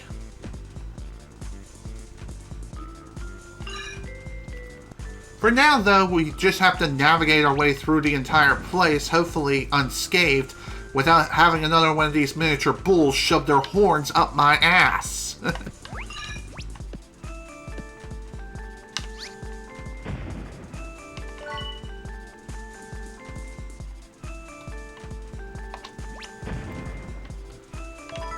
Unnecessary health power, but I'll take it. Attack 2 freeze flowers at the same time and they'll give you flower sprinkles. That is kind of a vague hint, but he's referring to this thing right here. Attack the freeze flower with a rolling bomb. God only knows what that means, but in actuality it means charge up a throw until you're able to throw 4 bombs at once, release, and done.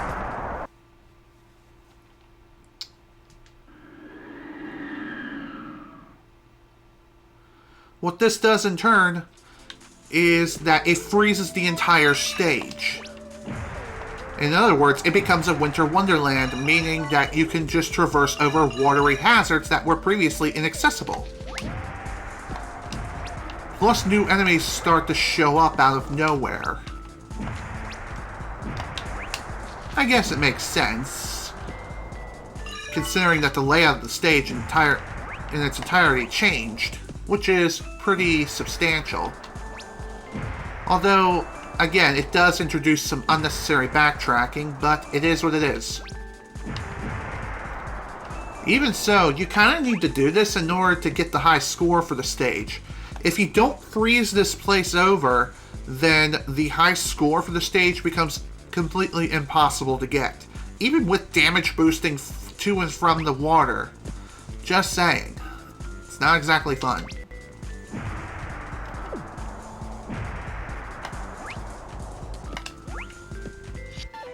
I had a feeling that I missed some stuff. Damn, that sucked. Oh well, it's fine. Let's head back in and try that again. Whenever you do reload this particular stage, the level does reset back to its natural state. So that is pretty nice.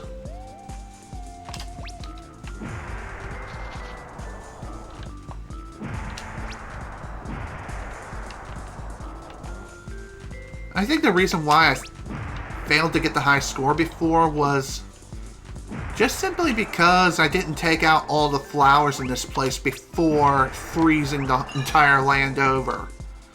Because upon freezing the entire level, what will happen is these flowers that were previously here, they'll vanish.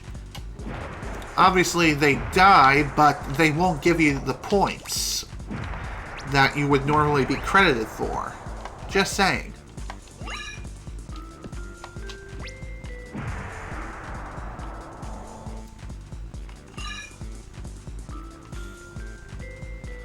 So again, before you start freezing everything around you, just remember to go around the entire level and make sure that everything is done before doing anything rash.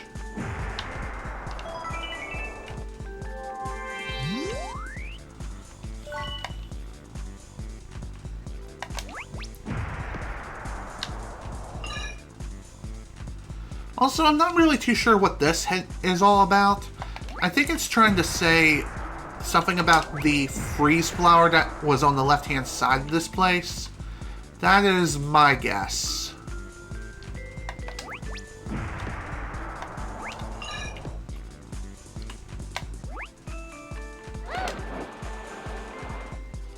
Okay. So, like I said...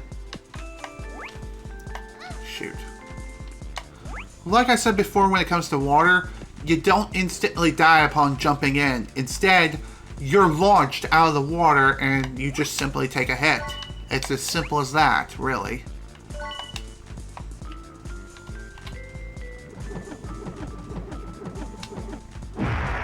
You may be wondering, what about those power-ups and other items that are just hanging around in the air? What is that all about? Well, simply put, those items will come right back down upon freezing the land over. Just saying.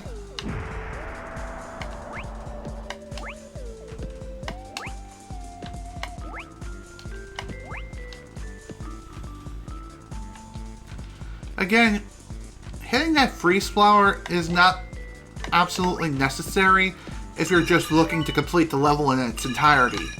However, if you are a completionist, you do need to freeze this entire land over. Also, the teleporter trees, they still work and still function as per usual. So, that is something to keep in mind. Good lord.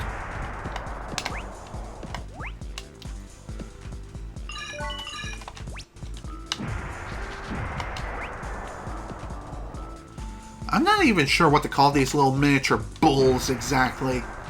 They kind of look like miniature bulls, so I'm calling them as such.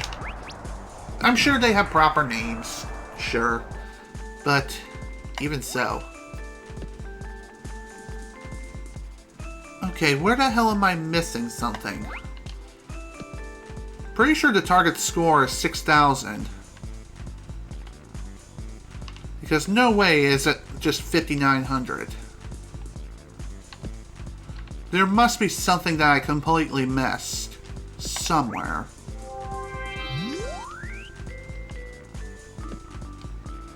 Honestly, that wouldn't be surprising in the least bit.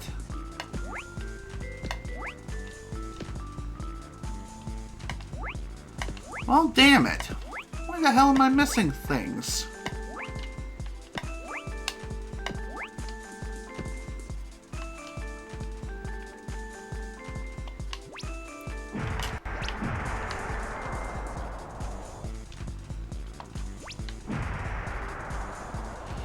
Oh, man. I wonder, did I miss something during the springtime variation of this level? Is that why I'm missing out on something? That could very well be the case. Yeah, that's what it looks like. Damn!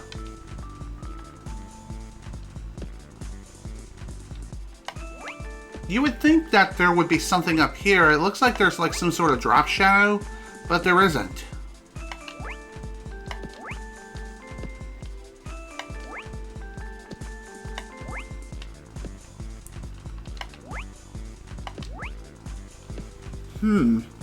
This is kind of, it's kind of boggling my mind. Like, what the hell is it I'm missing here? Well, can't hurt to go back through again.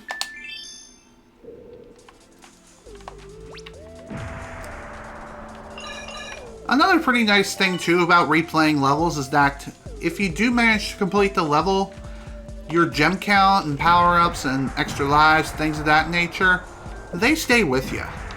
However, if you do just simply exit out of the level without doing so, then you're just gonna have a really bad time, trust me.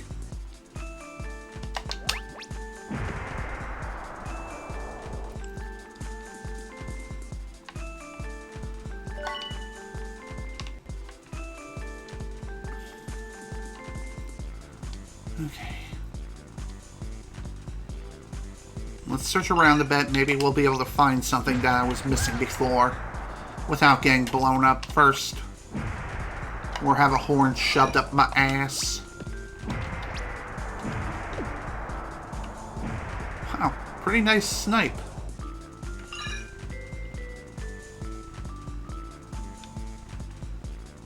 Also, like I said before, the items that you may see floating around in the air, like I said, you don't need to worry about them for the springtime variant of this stage at all.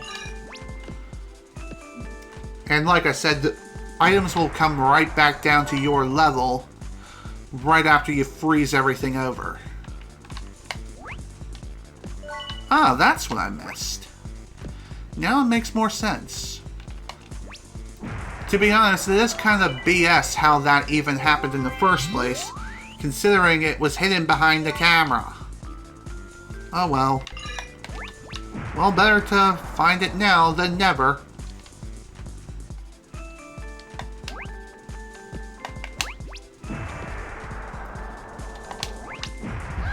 Oof. Was not expecting that.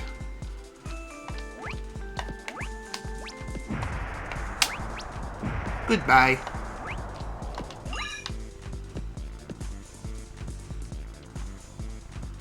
Now then, let's freeze everything over again, and maybe this time things will work out better.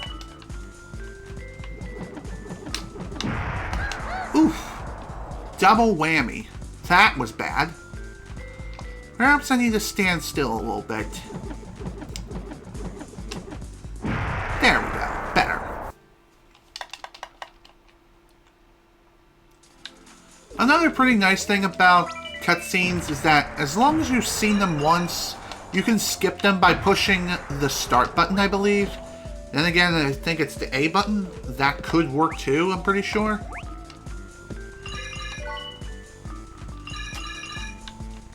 Hi there. Die.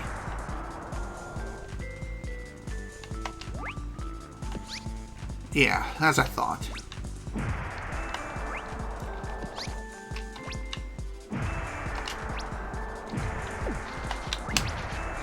Damn it!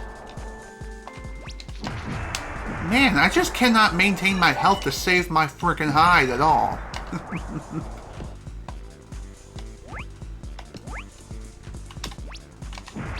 By the way, if you want to make sure that you're not rotating the bombs around to and fro, all you really need to do is just jump around like a freaking pansy.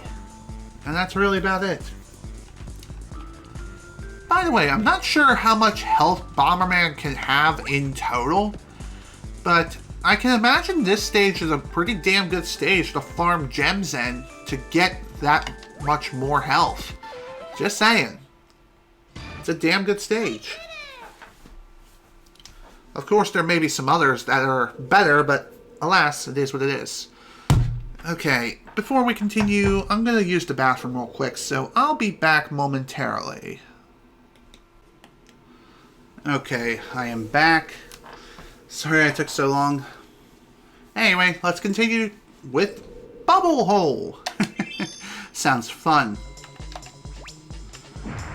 Also say hello to one of the funkiest tunes in all of Bomberman 64, what? I meant to say Bomberman Hero. Good lord. The hole with the big bubble may contain a secret. Interesting. Also, fun fact, this stage is one of the weirder stages in the entire game. Also, I have no idea how that worked, but I'm glad it did.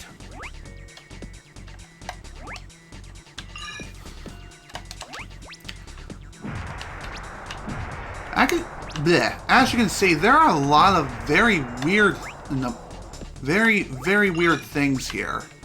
What the hell are we inside of exactly? It just looks like we're in the inside of some weird unknown creature. But no. Apparently it's a part of the freaking Bomberman extended universe or something.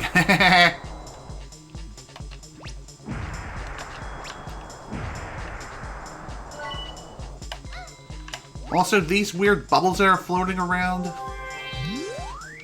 Destroying them really doesn't do much of anything. The only thing it does is that it just temporarily destroys it and then another one immediately takes its place. So there's not too much of a point in destroying these bubbles at all. But it is nice to get them all cleared out and taken care of immediately. Just saying.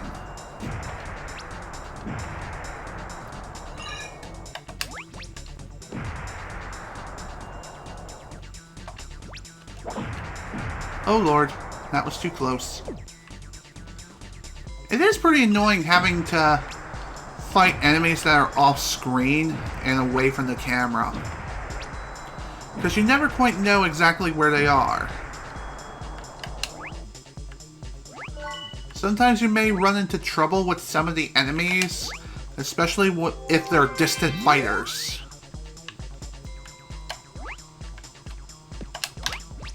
Also, yeah, that's a bottomless pit.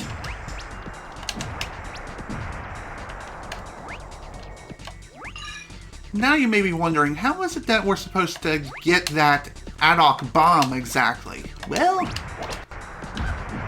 if I have to guess, it probably has something to do with another secret passage. Or we could probably jump from, like, here, for example.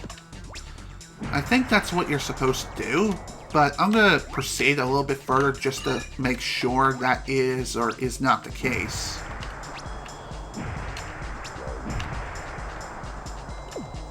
One more thing worth pointing out too is that sometimes if you can see enemies from a distance, you could get the upper hand in defeating them early. So that is pretty nice.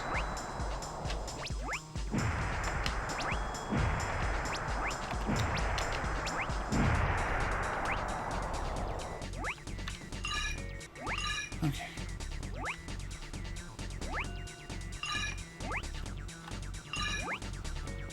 Okay. Yeah, we got another secret passage in here. Cool.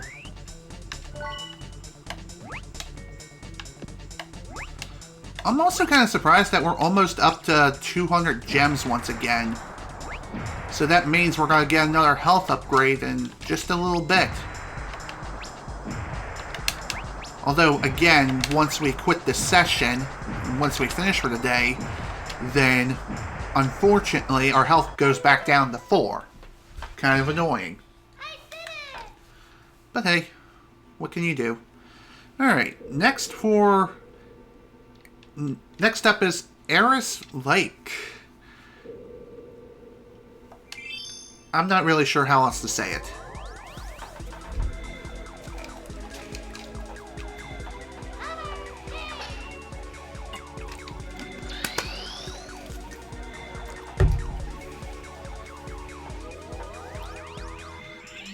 Okay, so here we have another Bomberman level. Pretty cool, if I do say so myself. It is pretty interesting to see that this lake, if you can even call it that, I'm not really sure. It looks more like an underground secret cave. Like a secret underground aquatic cave of sorts. Again, kind of weird. But hey, it's fine.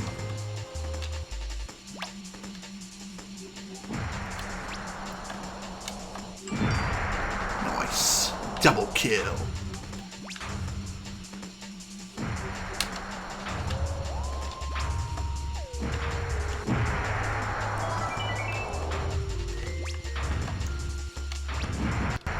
Oof. Was not expecting that. That was a lot of bollocks.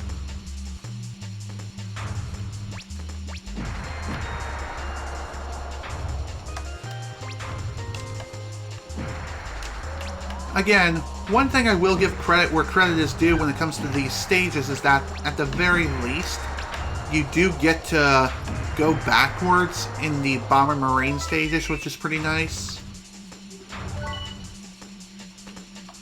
So if you do end up missing something, that's fine. It's no big deal. You can just go back and grab it. So it looks like the boss, if you can even call it that, the mini boss of this stage is just a giant manta ray.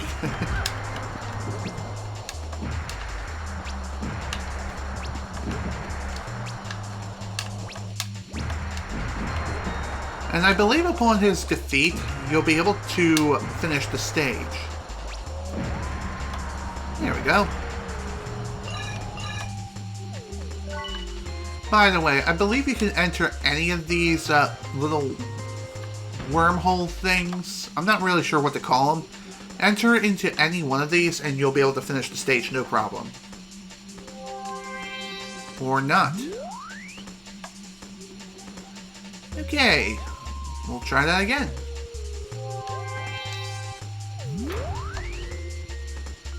Okay, so it appears that this is a bit of a brain teaser of sorts. You need to pick the right one of these things, otherwise get sent back further back into the stage.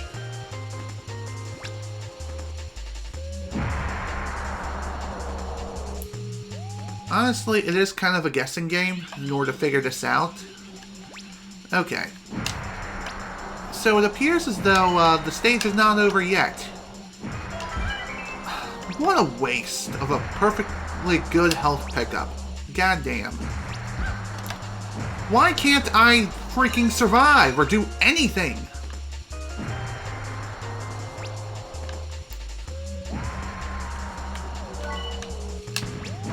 Damn it.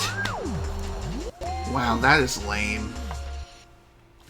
What's worse is that I have to do the entire stage all over again. That is just so damn dumb. It's also dumb that there's no checkpoint system in place at all. I guess this game doesn't really need a checkpoint system considering how short the stages typically are. But even so, it's still kind of dumb.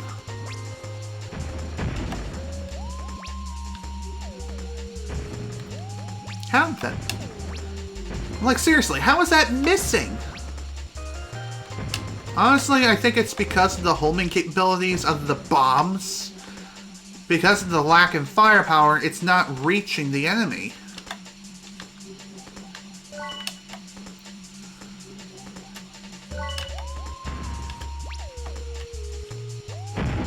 Another thing we're pointing out is that, thankfully, while you're holding a bomb, it won't just go off in your hands. It'll only go off once the bomb is released. So, that is pretty nice.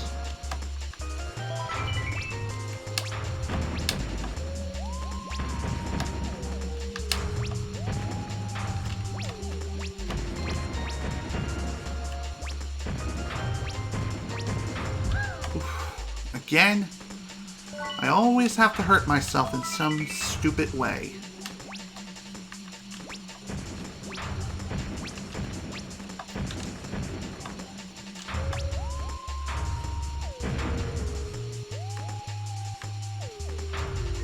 By the way, if you want a really good way to dish out the pain incredibly quickly on any enemy or just to ensure a kill, one thing you could do is just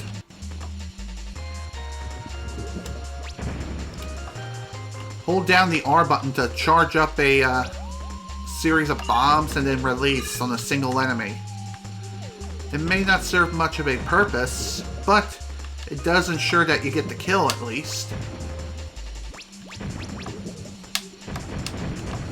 Another pretty annoying thing about the Manta Ray mini-boss here is that it will constantly push you back if you're too close to it.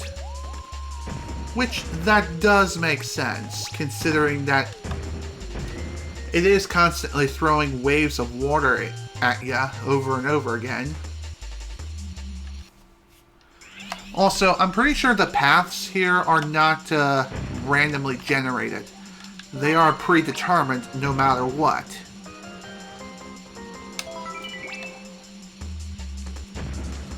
So if you know exactly where to go, or which of these little coral portals to use, then you'll be fine.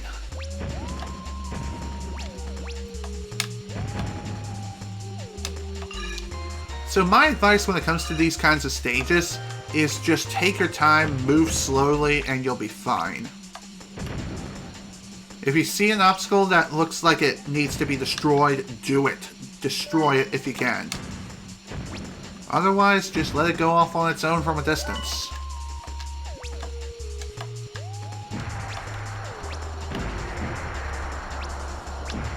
Oof. Damn it! I hate it when I accidentally hurt myself with my own bomb. That is just annoying as crap.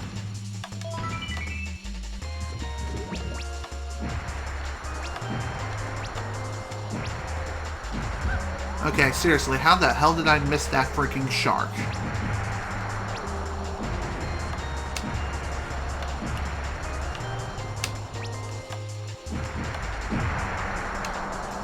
Okay, really? I have a feeling that the highest score for this stage is 8,000 and I missed out on 200 points worth of items. I bet you that's the case. No, it's 6,500. Wow. Way lower than I was expecting.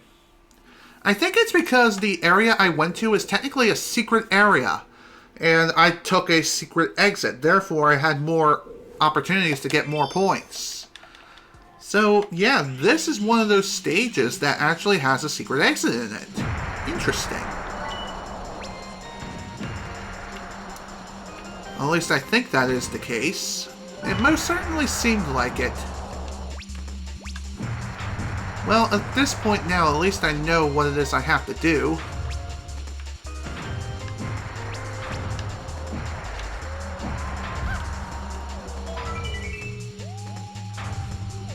By the way, this is also another one of those stages where you could also farm lives as well, so long as you know how to survive, of course, and you don't waste your lives that you pick up.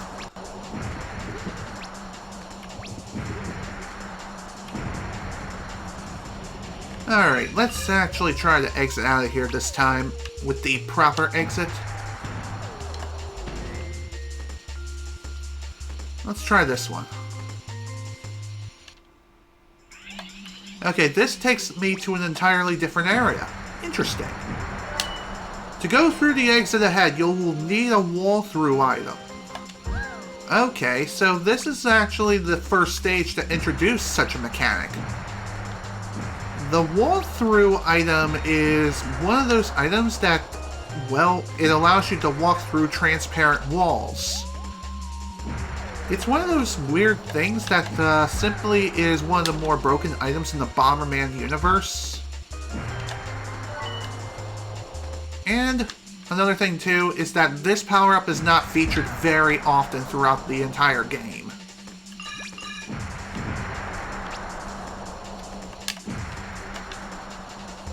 And there we go. All done. Also, regardless of which exit you took, so long as you managed to get the high score, it doesn't matter how you went about doing it. So long as you completed the stage in one way or another, you're fine. Alright, next up is the waterway. Also, this is one of the few stages in the whole game which does not feature any sort of music whatsoever. In fact, the only thing it features is just pure ambience. It's just ambience and just water rushing. It's kind of weird. Kind of serene at the same time.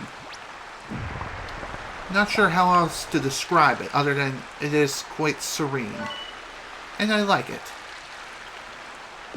It's one of those weird things though that... Does this really need a track of any kind?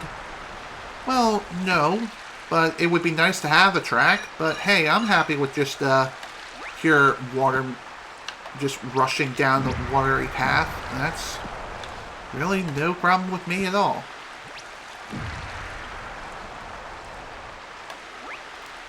Okay, so you may be wondering, how the hell do we get some of these gems that are just floating in the air here? Well, you could just jump into them, or you can take a teleporter later down the line to grab them normally. And this is the teleporter.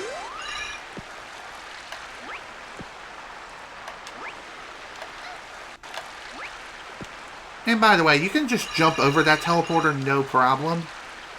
Or what you're supposed to do is you're supposed to deactivate the laser gate by throwing a bomb at the switch that's right next to the gate. And afterwards, you're good. Also, for whatever reason, the bubble spawn point for this stage, it doesn't, son of a bitch. As I was trying to say, it doesn't lead to any secret paths this time around. The only thing it does is that it just wastes your time. That's it.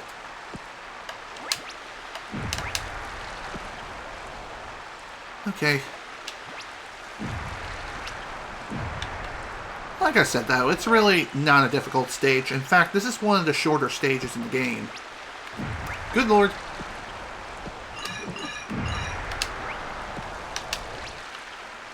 Falling into the water here really isn't the end of the world, just because of the fact that it pushes you around. It does force you downstream, but really, it's not that bad. It really isn't.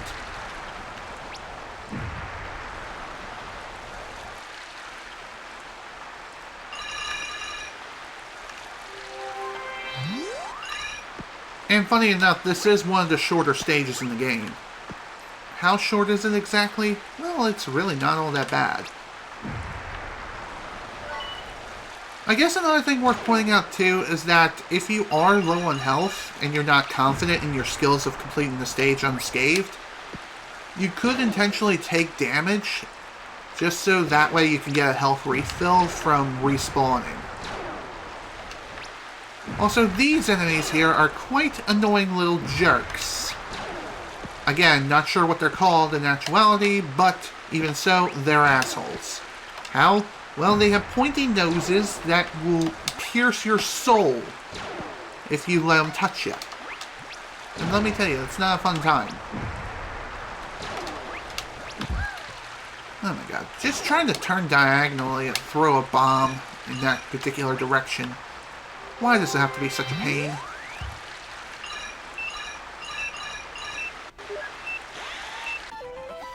Okay, come on, man. How the hell did I miss something? Damn it. Well, regardless of which path you took within Eris Lake, if you completed one of these two levels, Waterway or Water Slider, you'll immediately get access to Area 2 of this place. But even so, I'm going to go back through here and try this place again.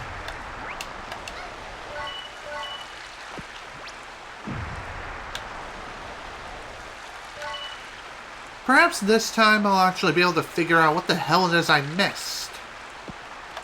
Perhaps it was like a breakable object or something that was behind a bumble wall or whatever. I mean, it looks like there are plenty of cracks in the walls throughout the entire place here.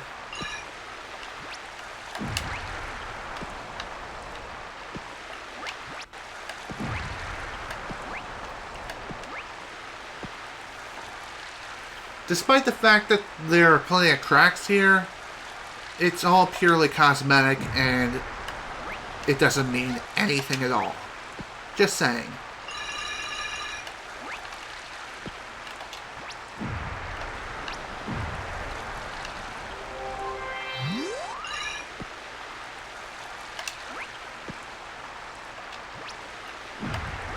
Maybe there was another secret that I completely missed. And it wasn't because... Oof. Okay, did not quite mean to do that. Well, anyway... Perhaps there was a secret in here that I missed? No? Okay then. Also, screw you, camera.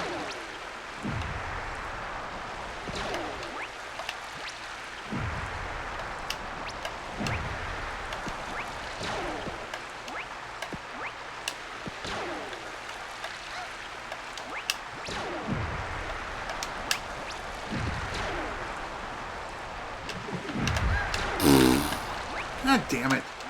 Wow. I swear, just these tiny little targets and just jumping a little tiny bit. Why does it have to be such a pain?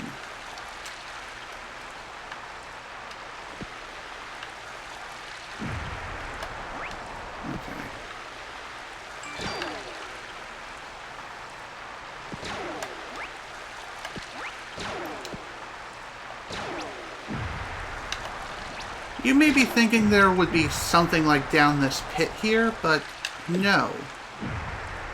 There's nothing down there. It's just death.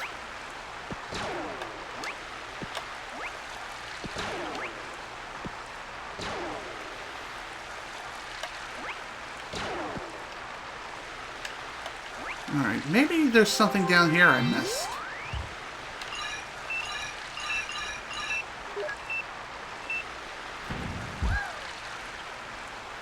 No? Screw you, game.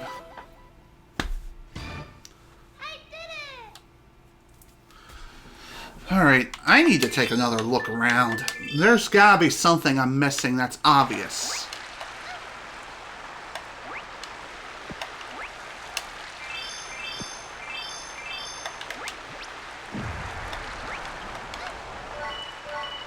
If I have to guess, it's probably another one of those, adult bombs or something. Then again, I'm not 100% sure if they do count towards your score or not. I'm pretty sure they do. God damn it, of course.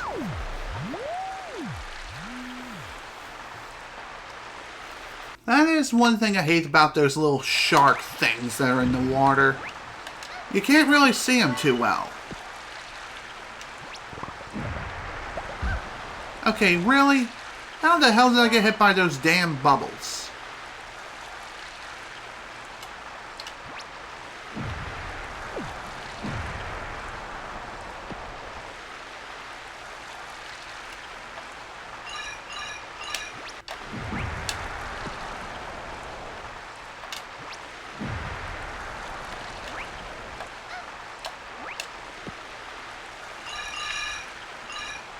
Perhaps there is a gem or something that I'm missing.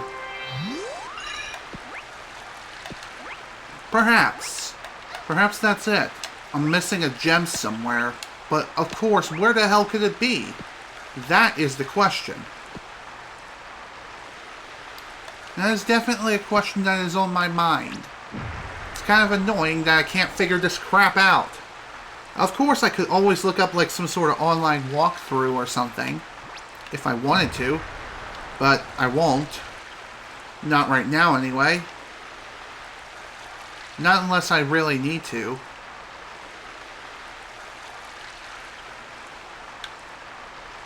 Yeah, that's just death.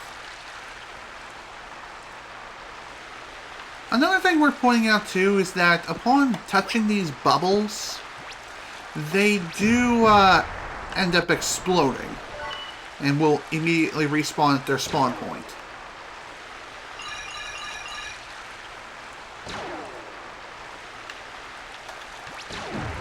So, again, something else worth mentioning when it comes to enemy logic and spawning. You know, things like that.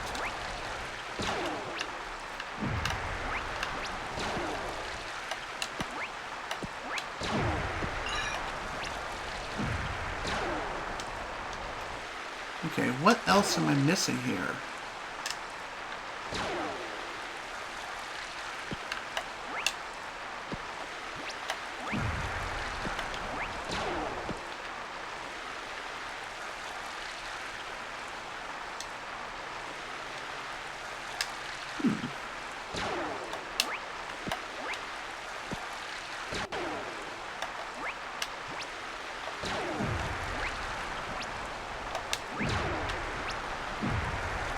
Wow, nice. Managed to get all four with a single bomb.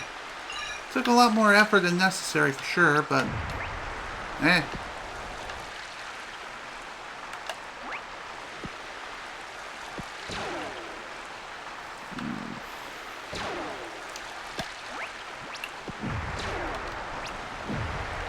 Again, I swear to God, there is one thing I am missing. It should be obvious, yet it isn't.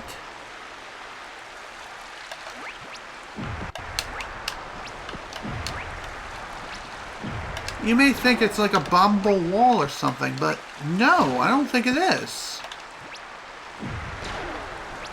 I mean, look, I'm throwing bombs practically everywhere, and nothing seems to be happening.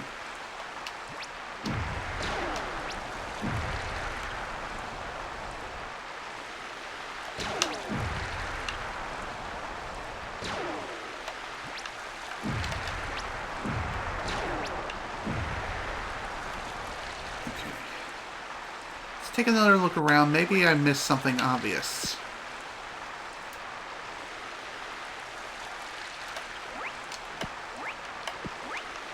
Wait, I think I know exactly where to look.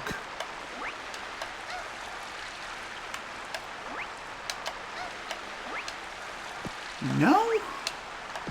You would think there would be something on top of this very structure, but no. Apparently not.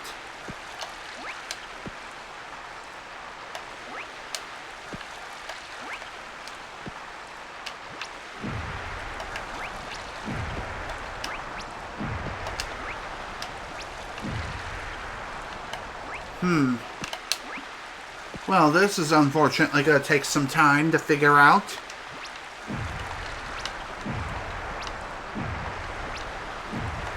You would think that the item that I'm looking for would be hidden someplace obvious. Like a high platform or behind a destructible wall or something. But no. Apparently not. Maybe it's something more sinister? Or it's one of those things where if I'm not fast enough, I can't get the thing? That can't be right.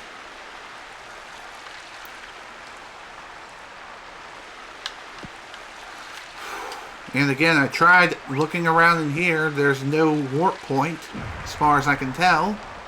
Like, there's really nothing at all.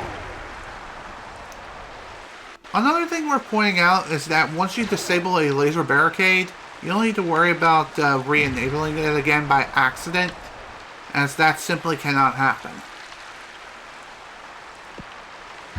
Once a laser barricade is disabled, you don't need to worry about re-enabling it. Ever.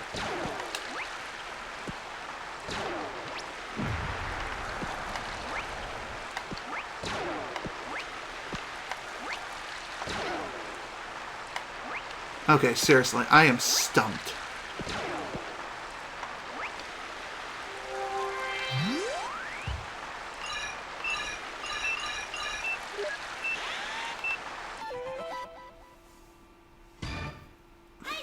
I'm stumped. What the hell is it I'm missing here? I swear to God, there's like one collectible. I don't know what the hell it is, but apparently it's missing. I may have to look this up, so you know what, screw it. I'll be back momentarily again. Okay, I've looked up a walkthrough for this, and I think I might have figured something out. Perhaps there's another teleporter or something according to the guide that I completely missed. Though I can't say for sure if that really is the case or not. Well, guess I'm gonna find out. Just a moment. And apparently this teleporter that I might be missing is where I killed the crab is.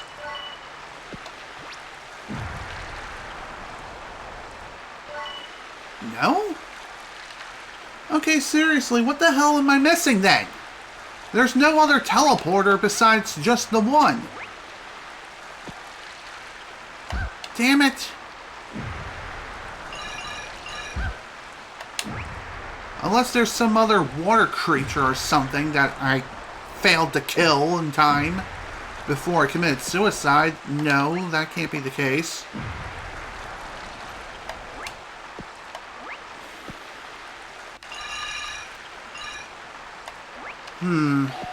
Well, this is definitely concerning.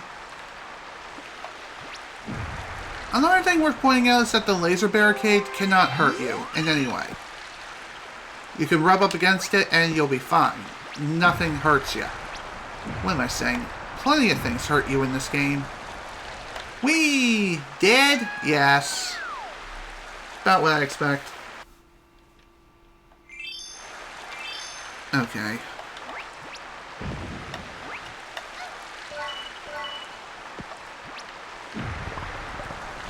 Anyway, you may be wondering, like, what the hell was the point of me jumping into that pit for? Just to see if there was any secrets.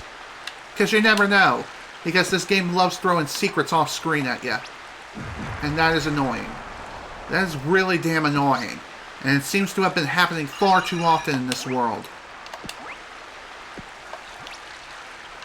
This is probably one of the more cryptic worlds in the game. Just because of that, this fact alone.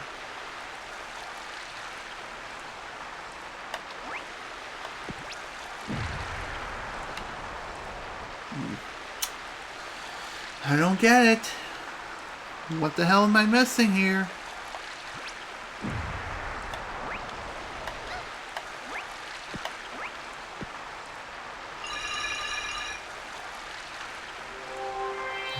And again, it's not like I'm missing a collectible because I'm collecting something out of order. No, far from it.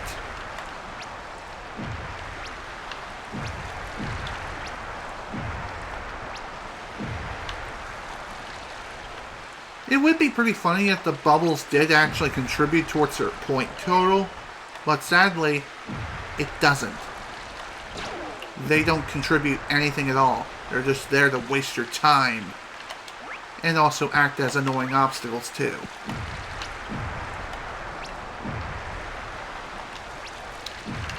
Also, I don't think it's possible to kill both of these things at the same exact time. I mean, it might be, but it's not like it'll do anything.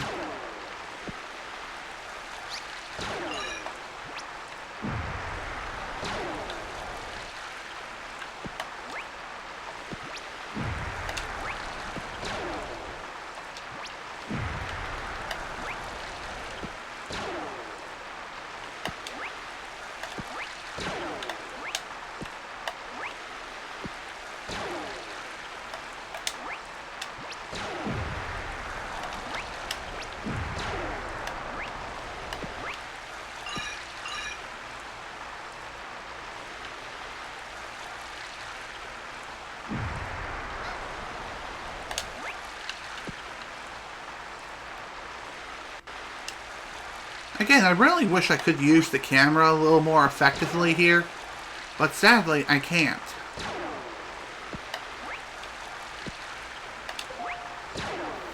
What the heck is this? Okay, it's nothing. It's just Reddit.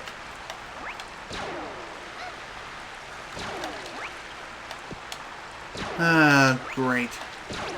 So, I guess the guide I looked up was completely useless. Damn it. Well, looks like I'm going back in to figure this crap out again. Damn it, damn it, damn it. I hate this. I hate this cryptic bullshit. Alright. Be back in a bit again. Okay, I looked up another guide, and I think this may actually be the one I'm looking for. Let's see what we got. Well, you know, there was something else here. You just couldn't see it because it looks like it's a freaking wall! That is annoying as shit! Seriously, screw this freaking game sometimes, I swear to God. So, in actuality, what that item was is that it was just a hidden health item.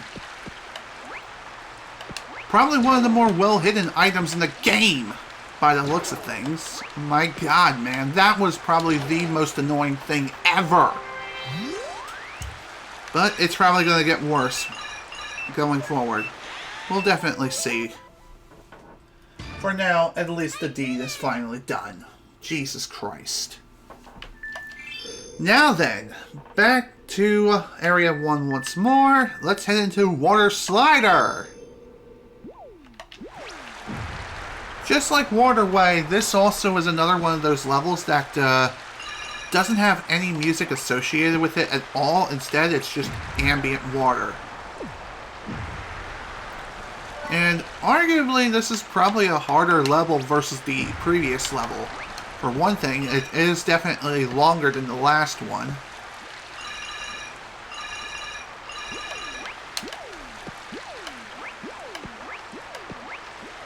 There's also a lot of waterways that could potentially end your run. Okay, maybe that's not the right terminology to use. It's more like there are a lot more of these kind of endless chasms, if you can even call them that.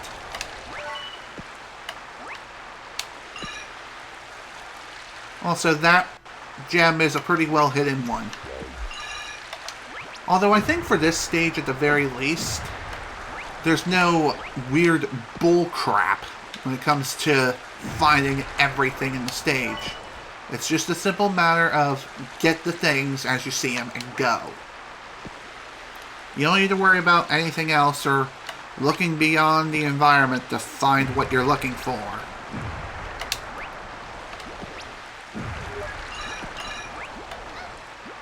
Also, another thing worth pointing out too is that it is possible to accidentally deactivate switches that you previously activated. 4250. Is that enough? I'm gonna say no. Oh, it is. By 250 points. Wow, nice. Okay, well, Area 1 is finally perfected, which took forever, by the way. Good lord. Alright, time for Area 2 of Primus. Rockin' Road. Cute. Let's go.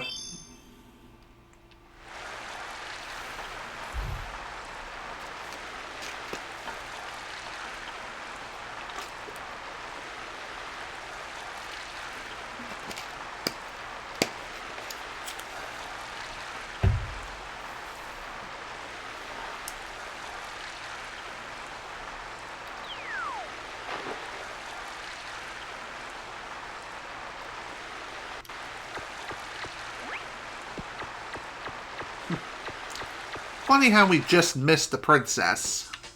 Which is kind of funny if you ask me. Anyway, this level, as the name suggests, there's a lot of rolling rocks around. Get it?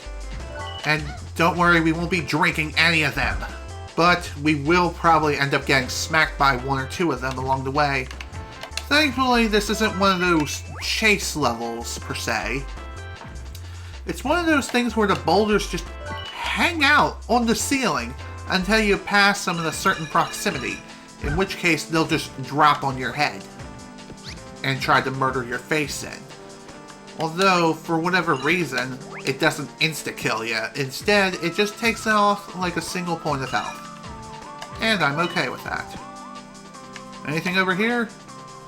No, it's just death. Damn it!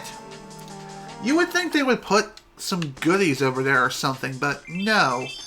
Instead, it's just a tease to say, screw you.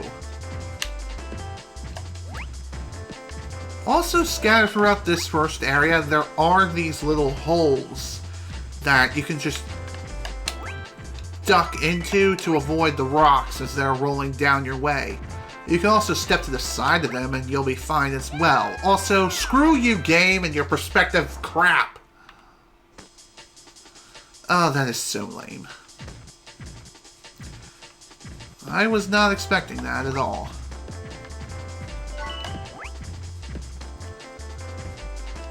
It also sucks that I'm running low on lives now, just because of this crap.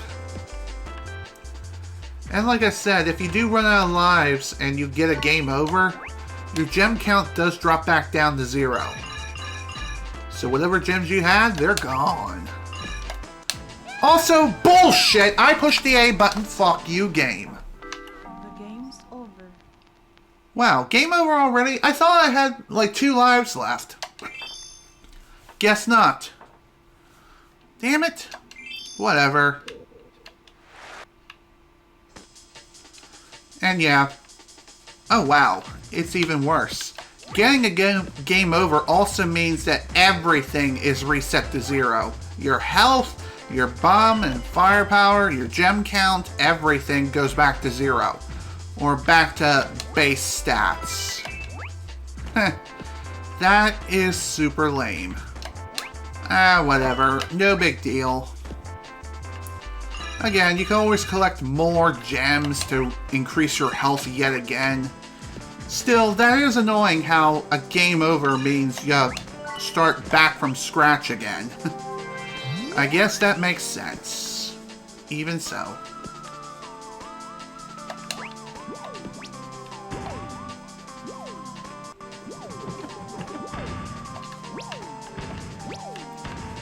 Okay. Again, it's not like we need the extra hits anyway. You can get by and play through the entire game with just 4 hits and not even worry about it. And like I said, there are levels where you could go to farm gems to get your health back up to where it was previously, or even higher, if you so wish. Again, entirely up to you. It is some unnecessary grinding. Also, this door. It's alive. It has a face, and it needs to be smacked. And really, that's all there is to it. I did it! Funny enough, that face door, it does have attacks, but if you stun lock it into the ground, you can just kill it immediately. Well, maybe not immediately, but without any sort of resistance at all. It's just an evil door.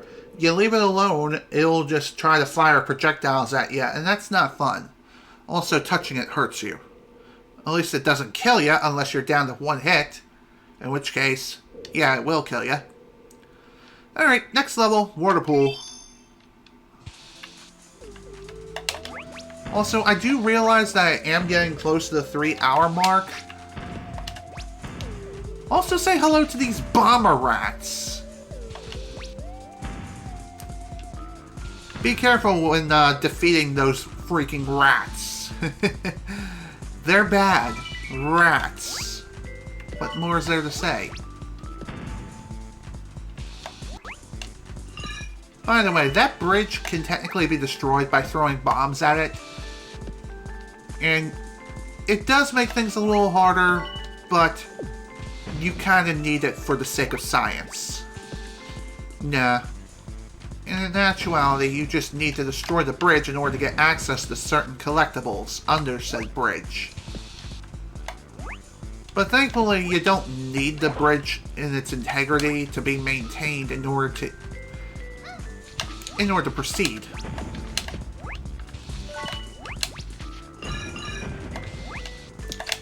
All you really need to do is just do some clever platforming just underneath of the bridge, and you'll be fine. It's really as simple as that.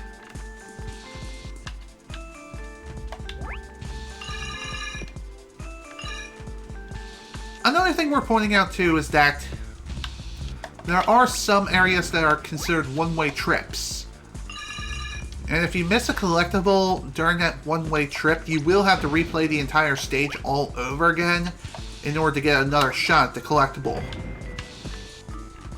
Or collectibles, just saying. It's kind of annoying. A very, very annoying thing about this game.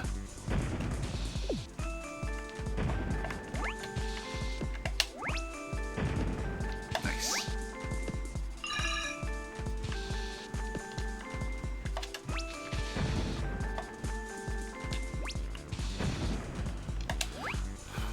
So, what happens after you defeat one of those bomber rats? It's pretty simple, actually. What will happen is their tails will become detached, and their tails will try to chase you down. And after a little bit of time, it will explode, and it does have a pretty large blast radius. So be sure to keep that in mind.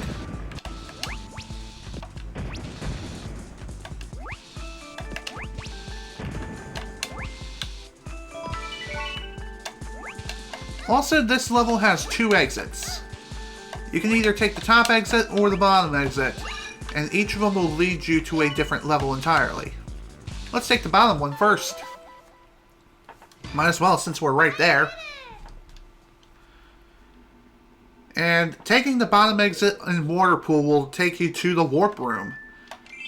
And the other one will take you to the other level, which thankfully we can just race right into immediately.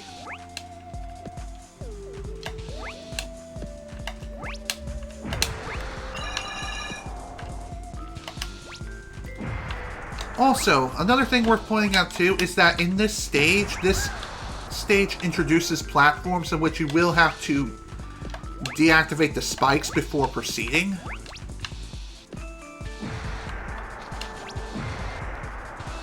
Otherwise, you're just going to be in for a very bad time. Oh, come on. That is bullshit. Well, whatever. No big deal. Just proceed.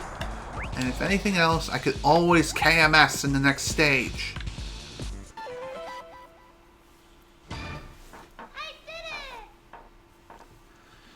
Okay. So, with that, Millennium Million Road is now available for access. And I am at the 3-hour mark now. In fact, I'm 3 hours and 1 minute over... Okay, I don't even know what I'm saying anymore. Regardless, I think this may be a good stopping point for today's session, just because of the fact that we still got half of this area to go, plus Area 3 to go through within Primus, and we also have the next world to worry about too. So, all in all, a pretty good day of clearing about a world and a half worth of levels. So, again, all things considered, this was pretty good. A pretty good session. So with that, folks, I bid you adieu for today. This is General Snivy with the Bomberman Hero playthrough. Thank you all so much for watching, and if you were able to attend the live stream live, thank you for attending. Next time, we're going to finish up Primus and head on off to the next planet, and maybe get some smooch with the princess sometime soon. Well, regardless of what happens, hope you all enjoyed this session, and I hope you all enjoy this playthrough. So, again, thank you all so much for watching. Hope you all enjoyed. See you all later.